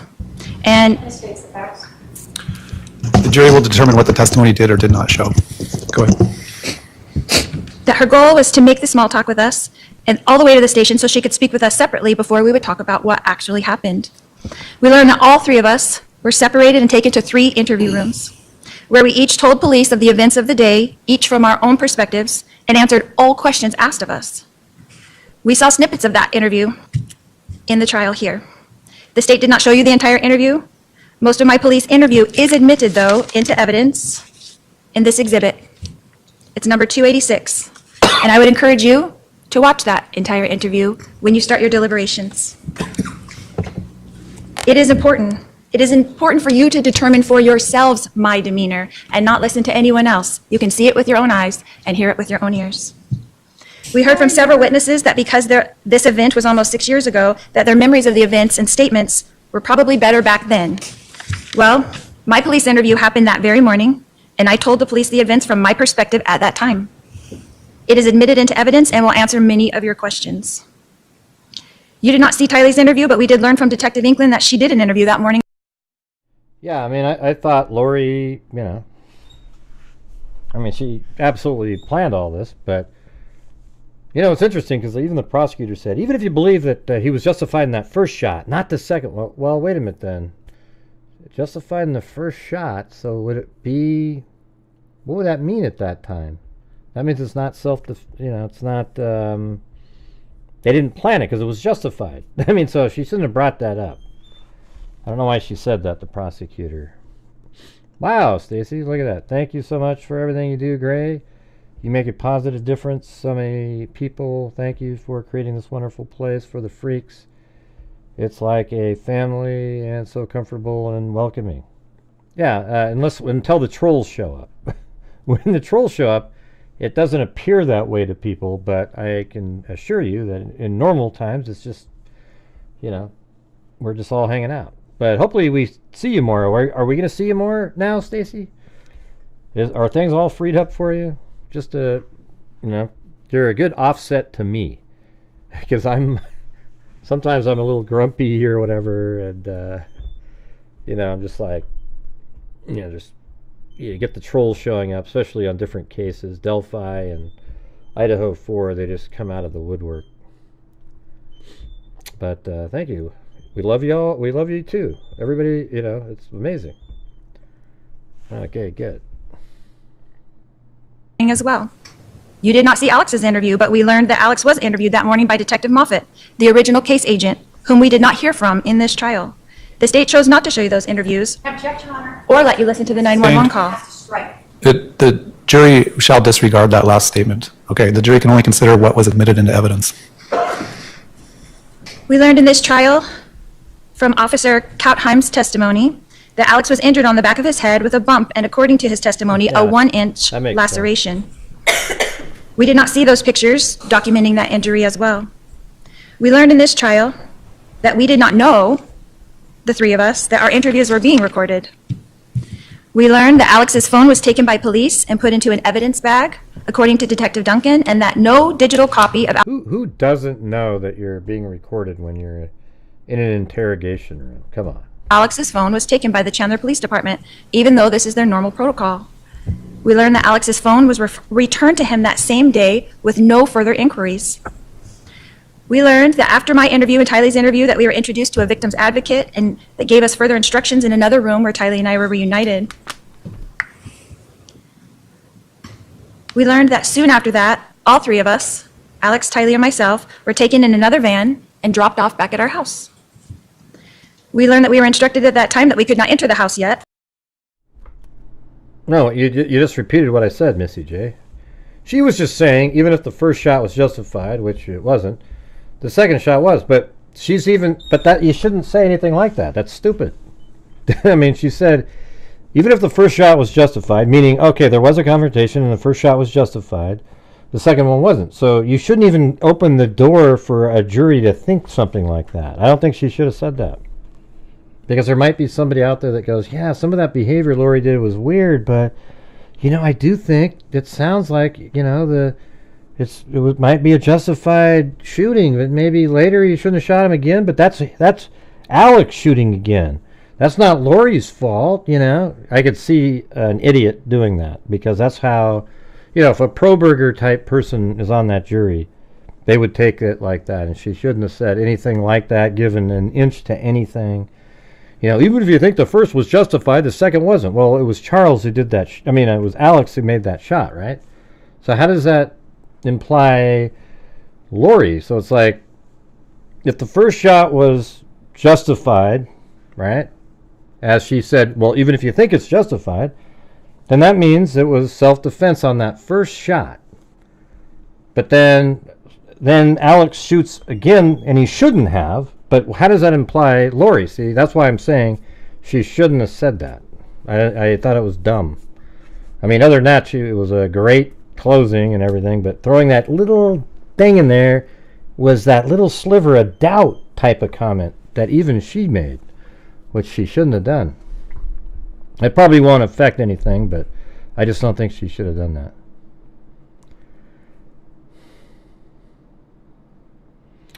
Yeah, Zozo just happened to be, well, here she is right there. So happy to enter the chat and see some of my gorgeous friends. There you go. Hey, Stacy's here, Zozo. I don't know if you saw that, but I think you guys are all tied. Like, she has 64 months with Linda Howell. That we were directed by law enforcement to take the rental car, since all three of our cars were inside the police tape. We were directed to return later in the afternoon when the scene was cleaned up. Good night, FSC. We learned in this trial that we did as directed and left the house in the rental car close to 12 p.m.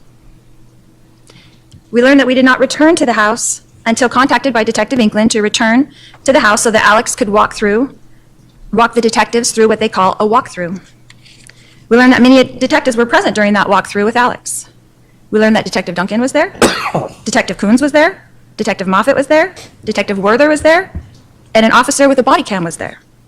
And yet, we were told by Detective Duncan, the case agent on this case on the stand, that because of some problem, the walkthrough is not recorded.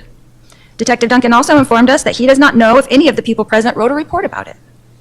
We can infer from Detective Duncan's testimony and the fact that we don't have in evidence any body cam footage of the walkthrough and no reports talking about it, that there are none, even though this would be crucial evidence for you, the jury, to have. Sustained. The jury should disregard that comment. Again, the jury can only consider evidence that was admitted into testimony. I'm sorry, testimony that was admitted into evidence or exhibits that were admitted into evidence. The state of Arizona has the obligation to show you evidence to prove that this event was not self-defense, as stated by the only three witnesses. So why not show the jury all the evidence that they gathered? Again, sustained. The jury can only consider the evidence and testimony that was admitted into evidence. We learned in this trial that Alex fully cooperated with law enforcement. We learned that my daughter Tylee fully cooperated with law enforcement. We learned that I fully cooperated with law enforcement. We learned that law enforcement treated all of us that day kindly and courteously on July 11th, 2019. That law enforcement treated us that day like this was self-defense. We were not given instructions to stay in town. We were not given instructions that we were under investigation of any kind. On July 11, 2019, we were interviewed by Chandler Police and released with no further instructions. We learned that Chandler Police put out a press release that day on July 11th I'll sustain that objection to the extent the jury is to determine what the facts did or did not establish.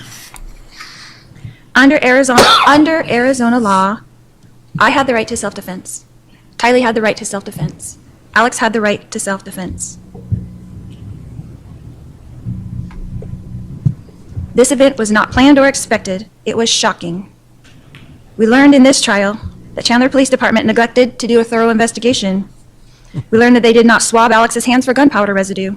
We learned that they did not swab my hands for gunpowder residue. We learned that they did not swab Tylee's hands for gunpowder residue. We learned that they did not luminol the gun. We learned that they did not luminol the bat. They did not test the DNA on the bat that they collected. They did not test the floorboard. They did not test the projectile. They did not test my husband's shirt. They did not search the rental car. They did not search any of our 3 cars that were there at the scene. They did not test the gun until over 5 years later. The Chandler Police Department did treat this event just like it was, self-defense, and a tragic family event. We learned in this trial that Charles and I were obviously having marital problems. Regardless of what was happening in our marriage at the time, on July 11th, this was self-defense. When Tylee came out with the bat to protect me, her mother, Charles did not have to take the bat from Tylee and start swinging. At 62 years old, Charles had a choice that day and could have put the bat down. A 2-minute period changed our lives forever. How are you supposed to choose between 3 people you love? Your husband, your daughter, your brother? Testifying at this point? All right, hold on. All right, I'll caution the defendant not to testify about things that were not entered into evidence. How can you decide for another person if they feel threatened? Why does the state want to blame to someone? It's a reasonable person standard, not the standard of the person. I'm sure you'll point that out in rebuttal. I'll allow the argument as that inference. Go ahead. Why does the state want to blame someone for this tragic event? What evidence did the state show you in this trial that I wanted harm to come to my husband? We learned in this trial that I was praying for my husband. We learned in this trial that even though my husband and I were having marital issues, that we were both trying to do the best things for our son with special needs, JJ. We learned in this trial that I was shocked that Charles had changed his life insurance policy, but I was not angry as the state alleges.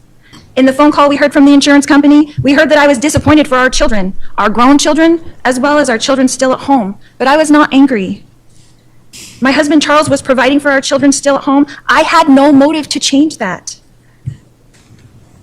Look at that. We heard a lot in this trial about the Book of Mormon prophet named Nephi. This is the state's evidence to murder over self-defense, and it is utterly ridiculous. We heard from Detective Duncan, who admitted on the stand that he had no idea what I meant in the text message when I said, "We will be like Nephi."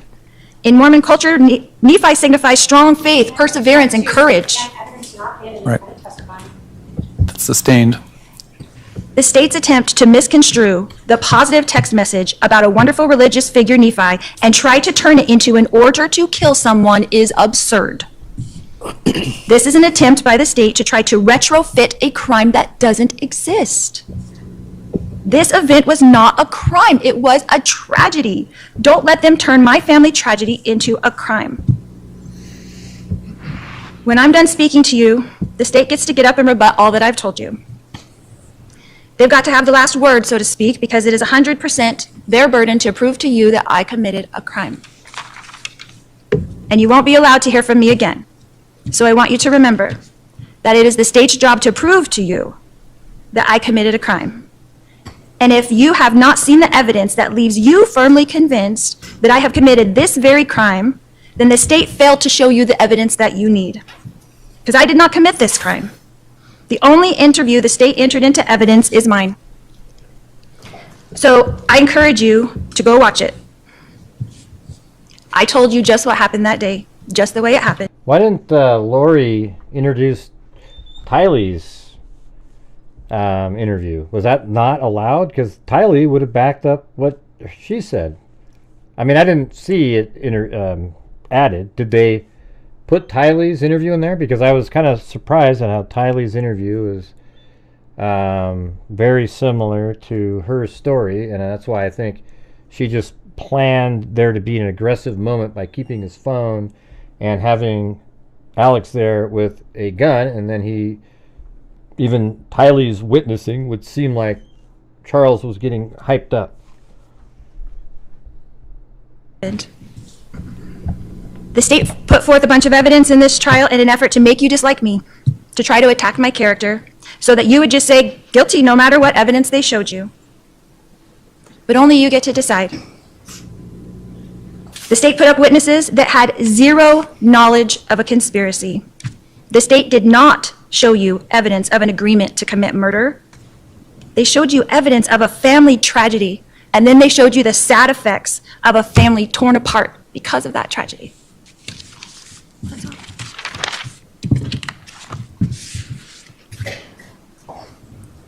All right, the state does have the burden, so I have the right to open and close the argument. Do you want to give a rebuttal close? Go ahead. Hi, neighbor. The execution I gotta get of that. Charles Vallow is not a family tragedy.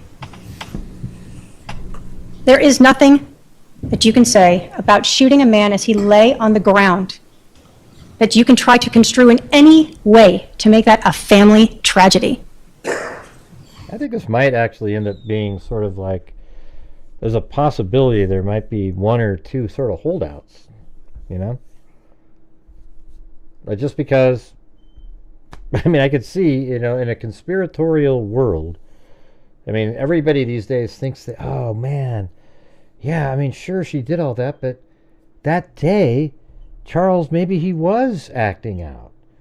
And it's just sort of a coincidence type of thing. I mean, I could see somebody, you know, going down that route. I think it might not be as quick of a verdict. I hope it is, but it might not be as quick of a verdict as people might think. This case is about the defendant, not Alex Cox. Alex is involved in it because that is her co-conspirator. We are not here to determine his guilt. Why didn't they play Tylee's interview?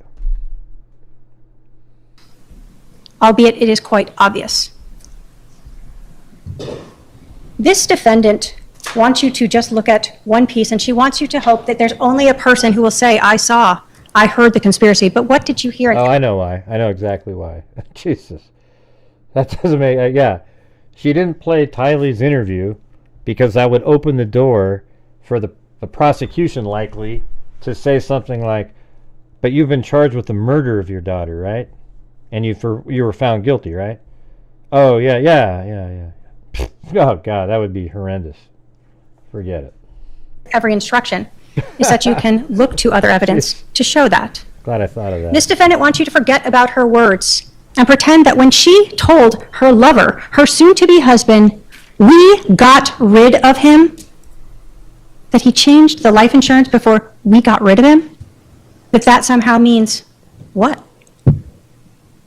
That they killed him. And he changed his life insurance. I know, she probably wanted it in, but that's what it would lead to. Her attorney said you can't do that because they're going to bring up this other, they'll be able to bring up her. You'll be opening the door. I would imagine this trial wasn't allowed to talk about the murders of JJ and Tylee, and you had to keep that out. However, if she brought Tylee in, the interrogation of Tylee, even though it corroborates her story at the scene, it would be much more damaging then for the prosecution to say, but weren't you charged with the, it would just be horrendous for her. So I bet you her co-counsel probably said, hey, listen, you can't bring up that. It does corroborate what you're saying, but you've been convicted of killing that very same daughter. Before they I don't know if it's just, how could it be? It's on tape. It's not like somebody saying she said something. That's her recorded. It's like an affidavit almost. I don't know why that would be considered hearsay at all. Killed him. What does that tell you? That tells you motive, and that tells you who did it. This defendant is one of those because she's writing it. She wants you to pretend that when she... It's pretty overwhelming, but a lot of cases. Richard Allen's case was overwhelming. Brian Koberger's case is overwhelming, but we see how there's these crazy people out there. Okay? There's nut jobs that exist, and they serve on juries. That's where the problem is. I hope There isn't any. That's all I can say. I'm just throwing it out there. It might not be as cut and dry, quick as you might think. He is talking about Charles for months, acquiescing and agreeing to her brother killing him, having people tell her that it's wrong. Having people... Why would it be hearsay if it's a videotape of an interview with her? It's literally right there. know that they're planning for something. That those words don't mean exactly what they are. We got rid of him. This defendant. Oh yeah, that's right. Remember that? I remember that stupid thing about out of court statement. Jesus, some of that stuff is so it's so stupid. I mean, you got to admit that's dumb in this case, right? You have Tylee actually saying her story, and that's what her, right after the killing, she said it. And oh, it's out of court, so now we can't play it. Well, then how come her statements are being used? I mean, why are Lori's statements being used out of court? That's ridiculous. Yeah. The state, of course, has the burden. And that's how it should be. But every one of those justification defenses falls short when you look at the conspiracy itself. I think I did remember hearing stuff like that the other day when they were talking about out-of-court statements.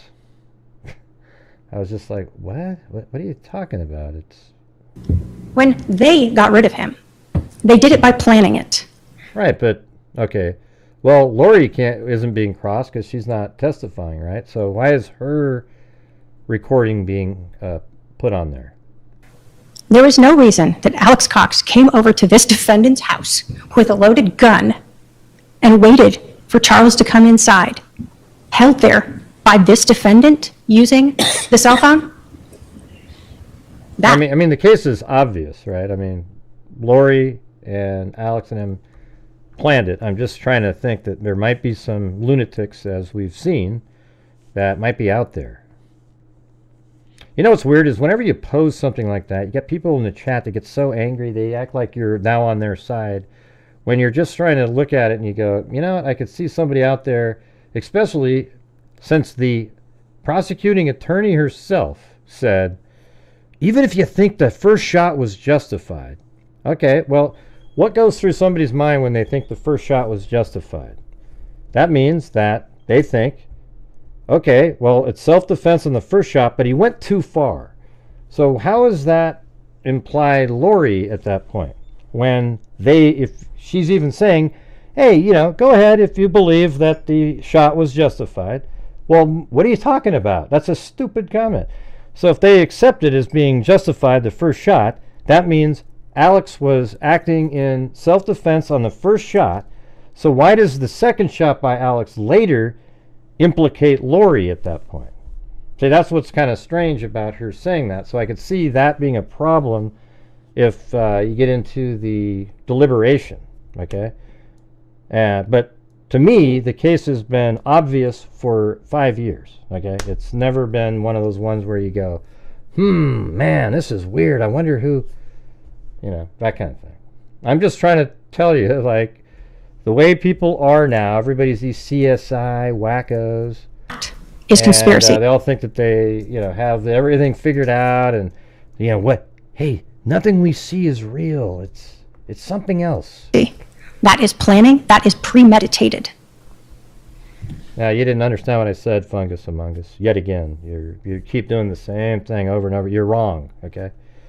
What I'm saying is, she said that even if you agree that the first shot is justified, meaning that it's okay if you think that it was self-defense on that first one, but he went too far, and then he shot him while he's on the ground. Okay, so what that means is that the jury might go, yeah, well, I mean, it sounds like he was fighting, and we agree with that, and the first shot was justified, but how can we blame Lori for the second shot?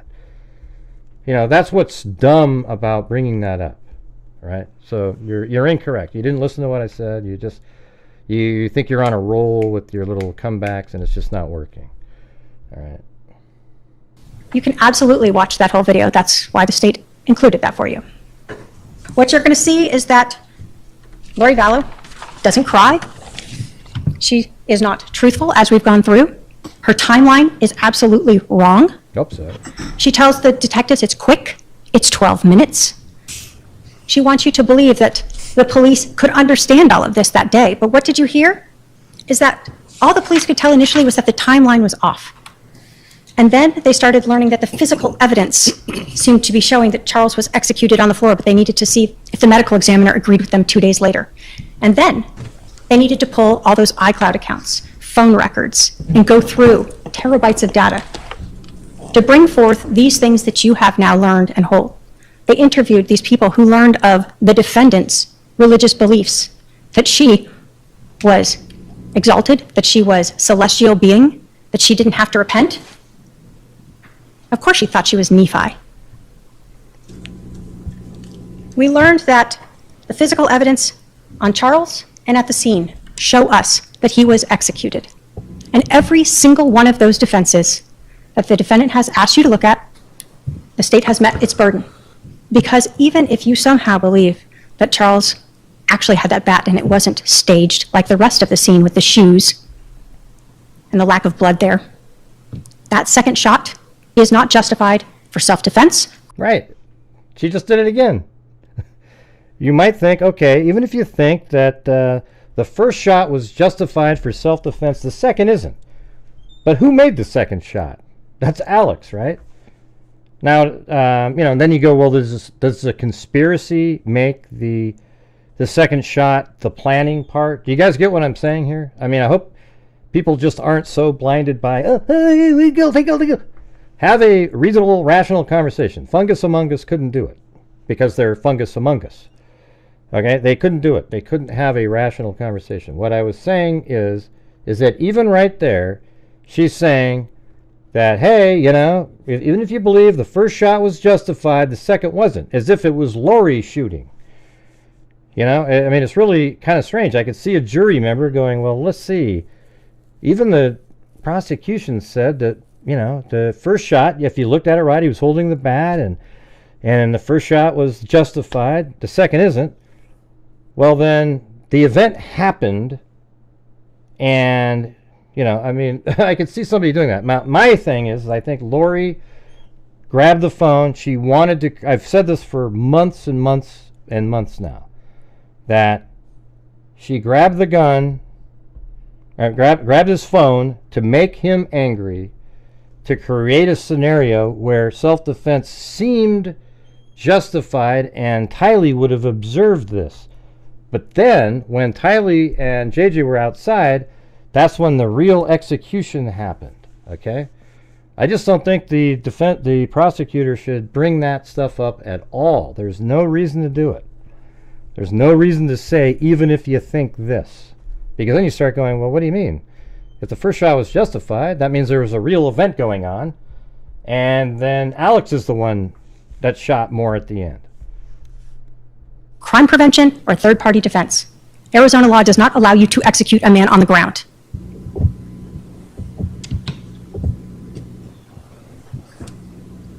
The defendant wants you to believe she was shocked and surprised. What are these idiots that show up in here? Any comments, Gray? Any comments?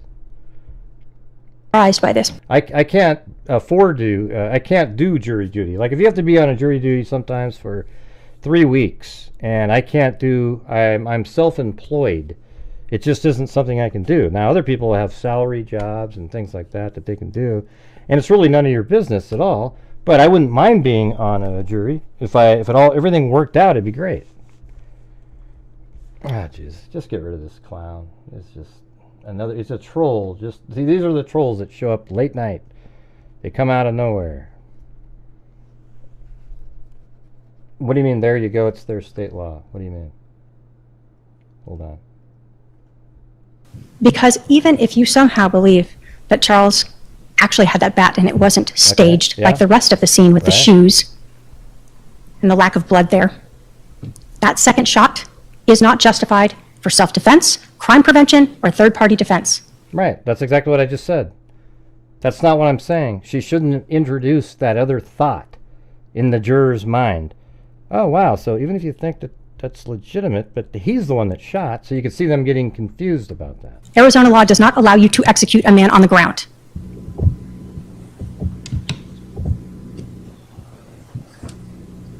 The defendant wants you to believe she was shocked and surprised by this, and yet she goes wandering around, goes to Burger King, Walgreens, drops off her kid, comes back and jokes about her neighbors. Hi, neighbor. Not one action of a person shocked, surprised. She wants you to feel bad for her daughter, Tylee. You saw her there. You heard from the detectives. She's also not shocked, crying, upset, worried. And you saw Alex. Same demeanor. Why? They've had 47 minutes to work it all out. Go through Charles's phone, figure out what they're going to say. They've talked on the phone twice in this time period. This case relies upon all of the investigation that the police did. That day, when they knew that timeline was wrong, that day when they started to understand that the physical evidence at the scene was staged and wrong and didn't match what the defendant was saying, and then all of the evidence after that, culminating when this defendant told the man that she married later that she was having an affair with as many times as she wants to say Charles was my husband. She didn't want him as her husband. She wanted Chad Daybell. She wanted that life insurance policy, and yes, she was angry about it. And she said, we got rid of him. That is her confession to you. That is why she is guilty of conspiracy to commit first-degree murder. Thank you. See, Stacy, how the trolls show up a little bit late in the evening? Every single night, man. Every night. All right. Do we have Izzy coming over? Izzy to be... Yeah, isn't Brandon Boudreaux a conspiracy to commit murder on that one? It'll be that one's going to be just an absolute slam dunk, because in that case, check it out.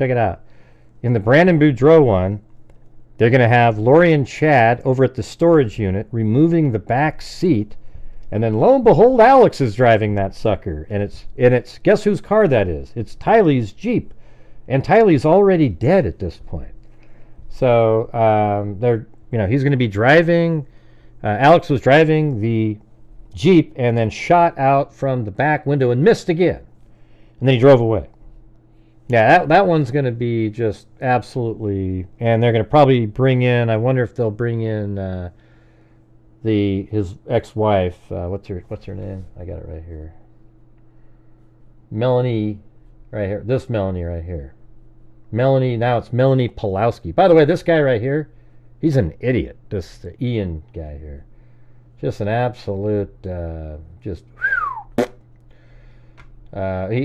the one that even kind of stumbled upon all the information and then sent it in the FBI, and then he stayed with her. What a loser. She's so hot, I gotta stay with her. I mean, look at her. Ew. Give me a break. Morning. All right, members of the jury, there are 14 of you, only 12 of you can deliberate. At this time, we're going to choose the alternate jurors by random lot here. So we have our scientific method here of random numbers.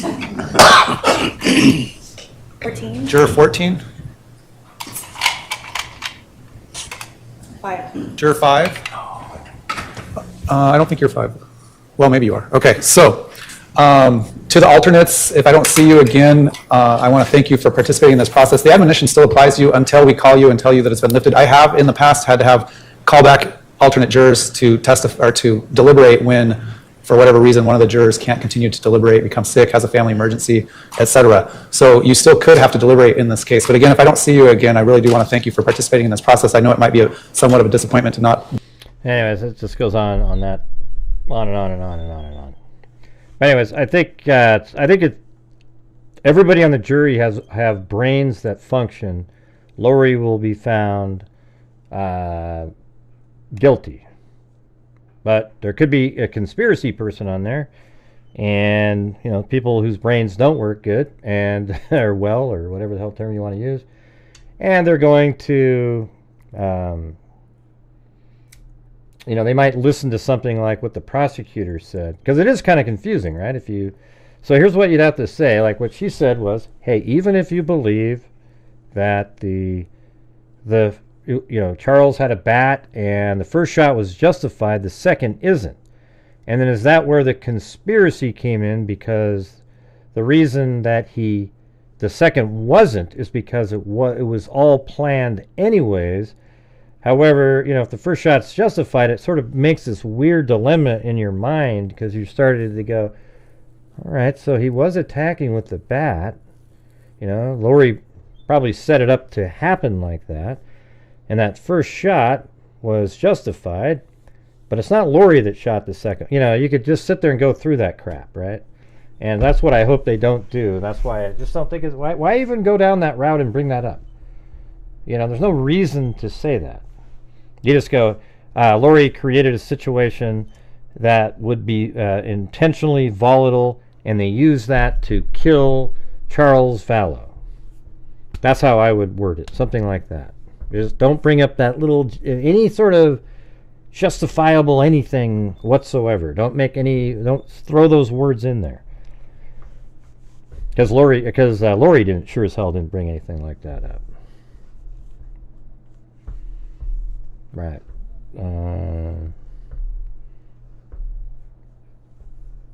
Yeah, she just shouldn't have done it. Yeah, exactly, Vicky. That's exactly right.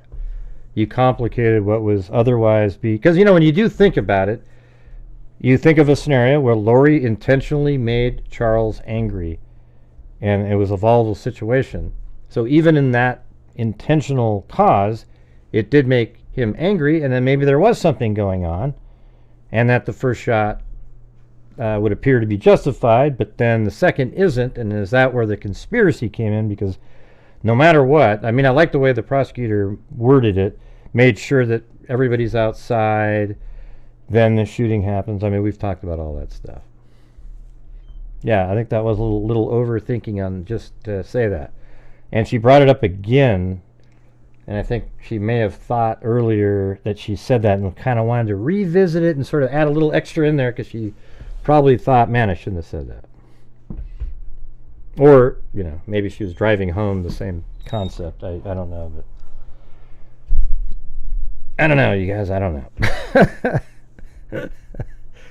But, it's interesting. It's so funny because a lot of people, that are in here tonight, like Stacy, Linda, Zoza, everybody, like some of my older mods and just regular freaks that are in here were around when we started covering this case. And it's just sort of interesting to see it this is the one, the part that we really were looking into was the Charles situation.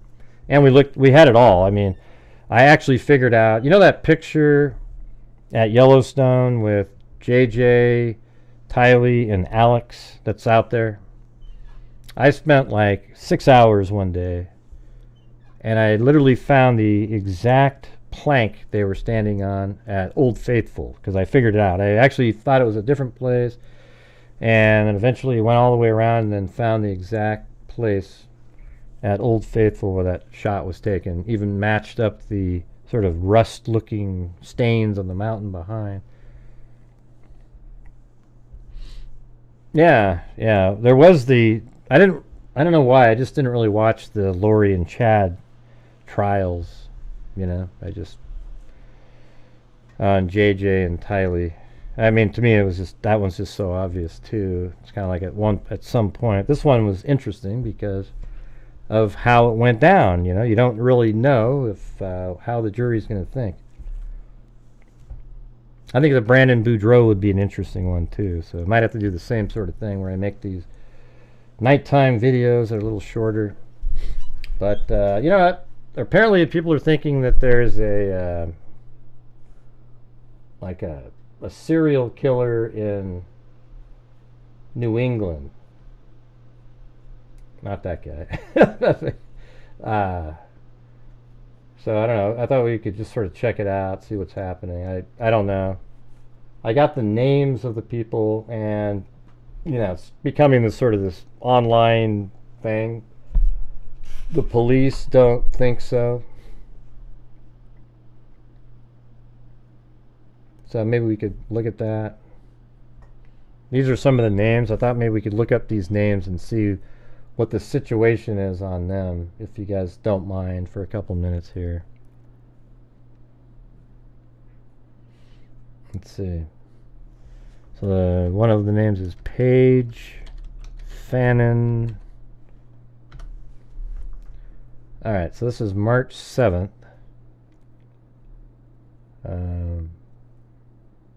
Right. Let's see what happened here. Okay, you're not going to let me do it. What happens if I hit this right here? Pause. Can you let me see it?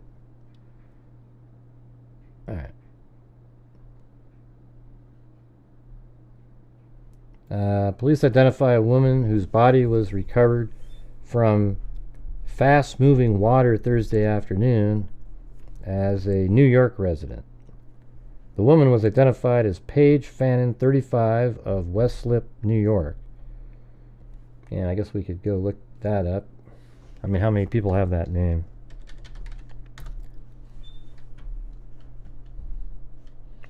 Good night, Mayhem Mike.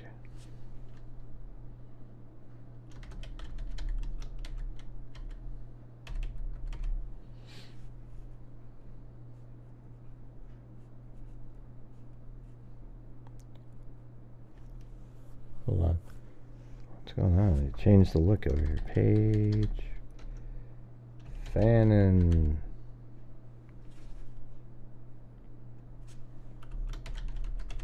And where was that?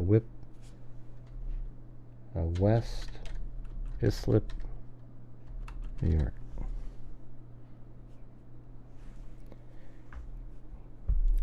And was that Fannon?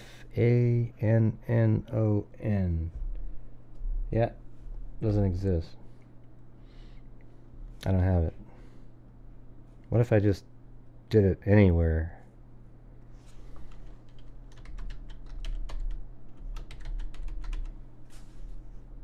And how many people even have? Okay, there's one right here, 35 years old. That one is in Peoria. And that's 35. That's the same age, right? Yeah, Fannin, 35. The member of the Norwalk Police Department extend our sincere condolences to the family and friends of Paige Fannin. Norwalk Police found Fannin's body near the area of Main Avenue and Mill Road while assisting Wilton Police in searching for a missing person. Alright, so maybe I'll make a folder just to kind of get started here. Maybe this might not be anything. We'll just kind of bail on it.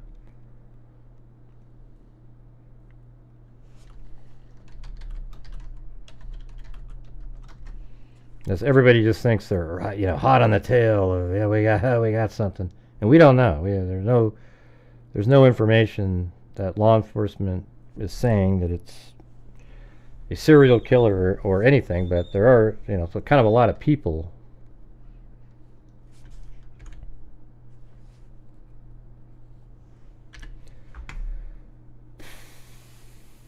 All right, hold on. Main Avenue, so this is in Norwalk.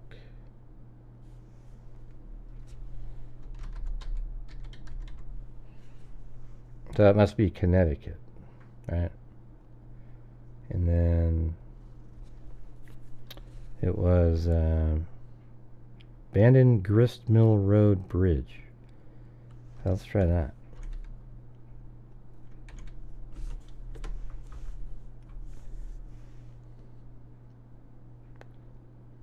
Still standing underneath the newer bridge that goes over the Norwalk River Bridge.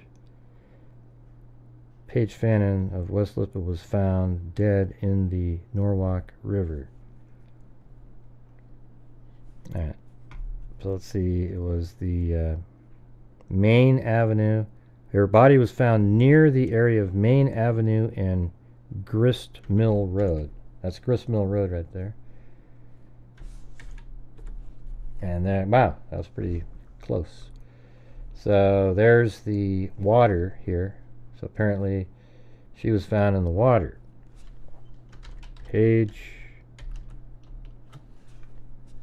Fannin. why there's no 3D anymore. Let's try it. Terrain, 3D. Okay, there we go. That's better.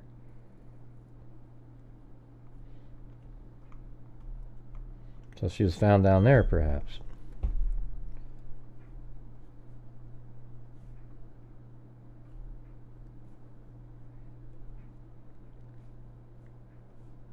Yeah. Maybe she was just dumped off that bridge at night sometime. So there's one. And, hold on. It's saying, Wilton police contacted Norwalk officers around 12:50 p.m. Thursday requesting to use the department UAV, an unmanned aerial vehicle, also known as a drone, to help find a missing person. Norwalk police responded to Schenck Island off of Ridgefield Road and learned of clothing and personal items that had been left near the bank of the Norwalk. So is this the person they were looking for? I mean, is this the individual that they were looking for, or did they just find her while looking for the other person?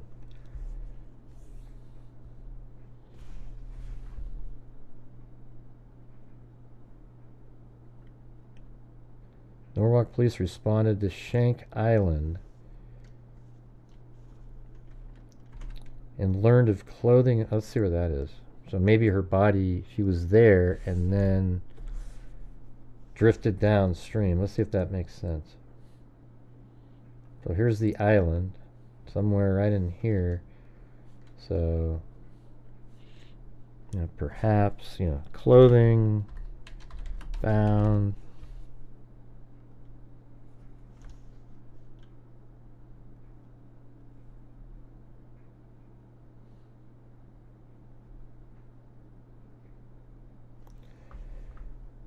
Oh man, what happened to the... There it is. Alright, so which way does the water run here?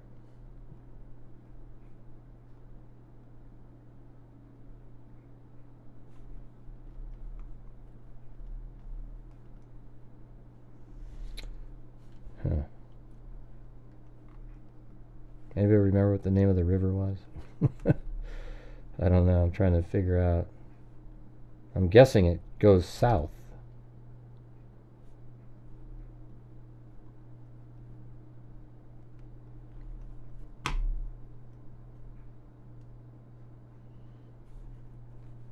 Good night.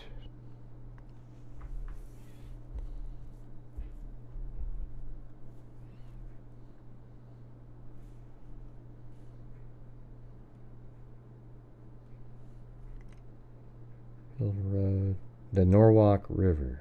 All right, I'll just type it in on what direction does the Norwalk... Oh man, I said to sneeze.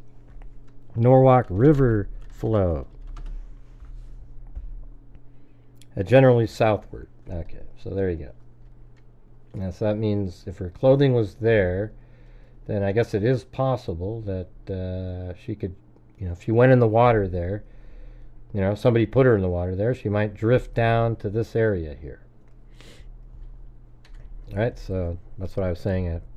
If it drifts south, then there's a possibility. All right, so there's one person. And now let's look at another one. We have another person. Well, let's type in her name again just to see.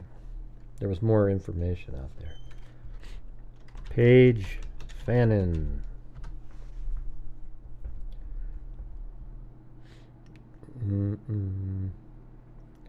Can contribute to their memorial fund, whose body was the first to be found and identified, disappeared. So this is the Daily Mail. Fears gorgeous New England towns are being stalked by serial killer after 3 women found dead. And so this is this one, and this one, Paige Fannin on the right, and this is Denise Leary here. It says she was like 58. That doesn't look like 58.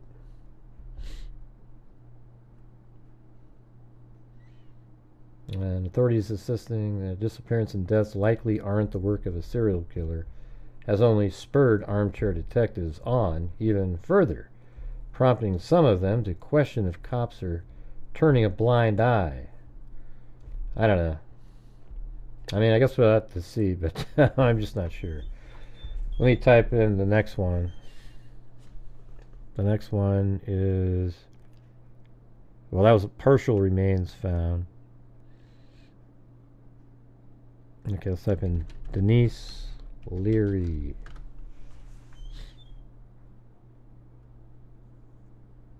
September disappearance of Connecticut woman Denise Leary leaves family baffled.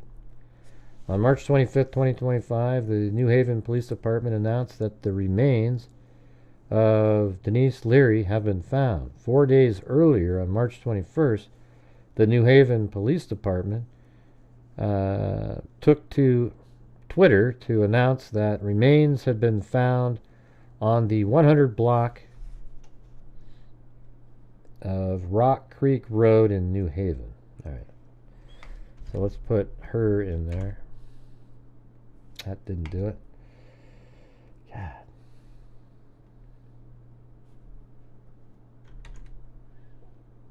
$100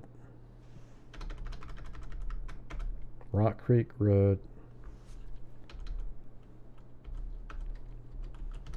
New Haven.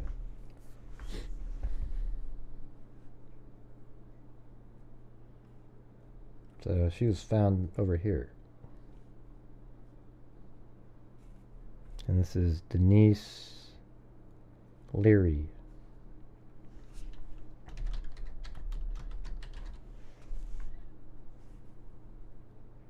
And they said the 100 block. So let's see where 200 is. So 200 is over there. That means she was found somewhere in between here. Now maybe she lives there. I don't know.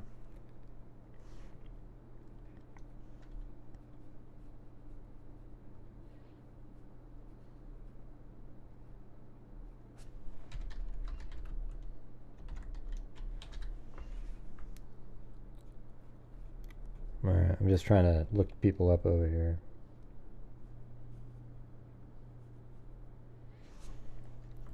Denise Leary. And this is New Haven, Connecticut.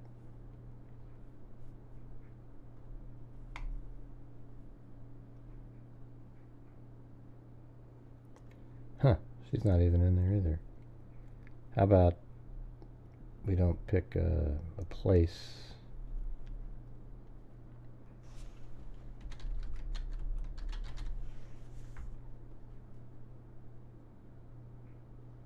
But there's nobody with that name in the United States? That doesn't sound legit.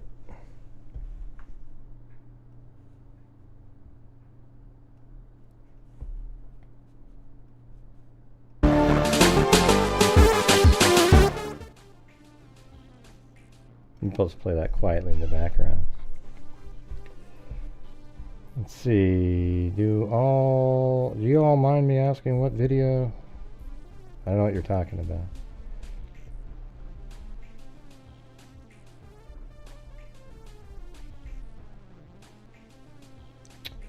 Yeah, you guys should go out and watch that video.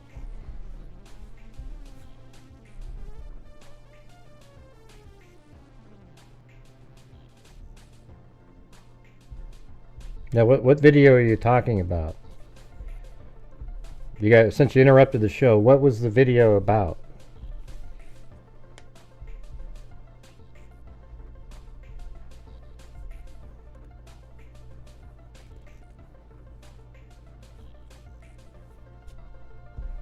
Yeah, I know, I'm just saying.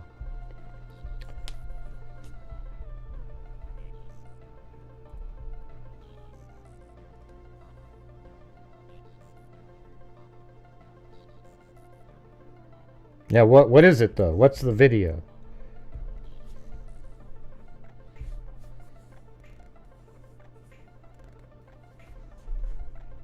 And how did you guys end up watching it? Like, no, you didn't. I'm just, I don't know.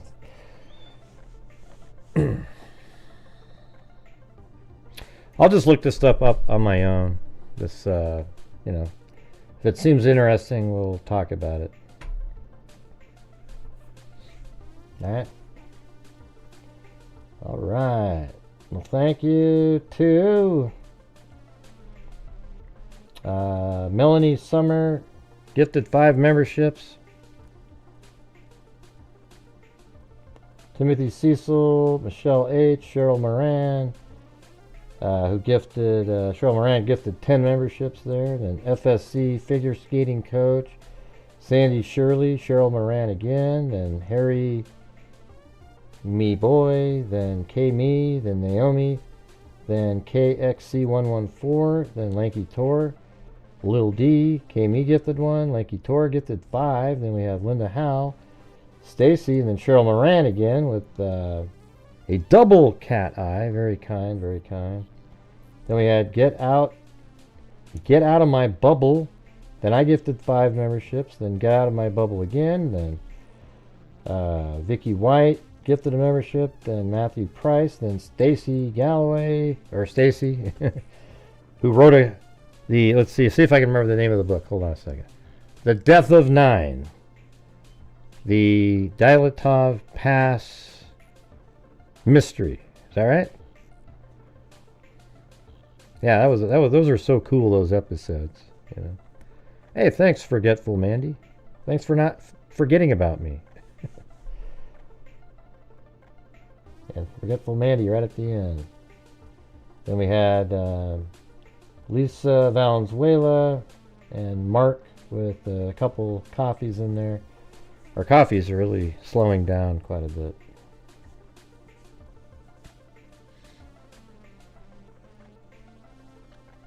It's called The Murder of Trooper Hare. Right, right.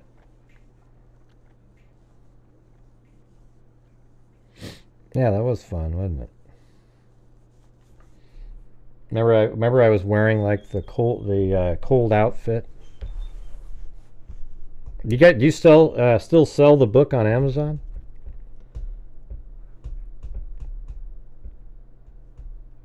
Yeah, it was so interesting. 'Cause remember we found all the little spots up on the mountain just by using the images that they had? That was cool.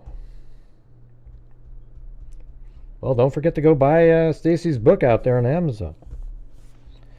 Death of Nine. The Dyatlov Pass Mystery. Is that how the whole term is?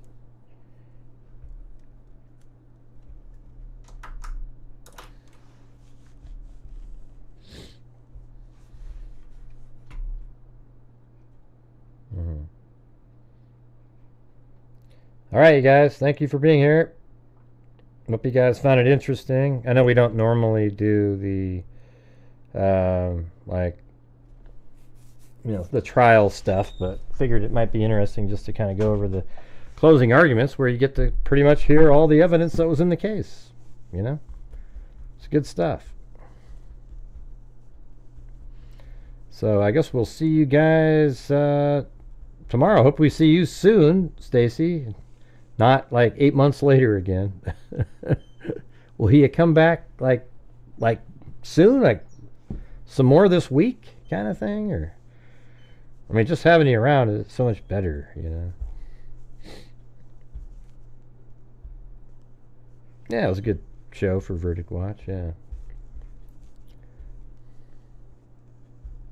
Hopefully. Jeez. That doesn't sound good.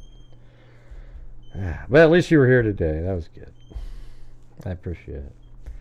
Alright. Thanks, everybody. We'll see you guys later. And, as I always say, until next time, be safe out there. And make sure to send a picture of your updated tattoo. That's so I can show it. Or it's not updated, but it's probably set in at this point. Alright? Be safe out there.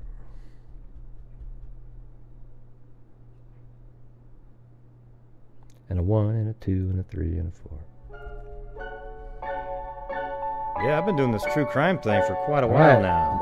We'll see you soon. And during this whole Stacy. time, I have not seen one person that is a crime dissector, thug rejector. I'm a certified human lie detector. Gonna get ya on a stretcher if you try and play me like an old projector. Crime sector is my nectar. Professor Grader's gonna give another lecture. Crime collector, freak connector, and I'm always gonna be a pup protector. Fool deflector, interceptor, and I'm meaner than a specter with a vector on his pector. With all respect, y'all, just remember I've a temper fucking check ya.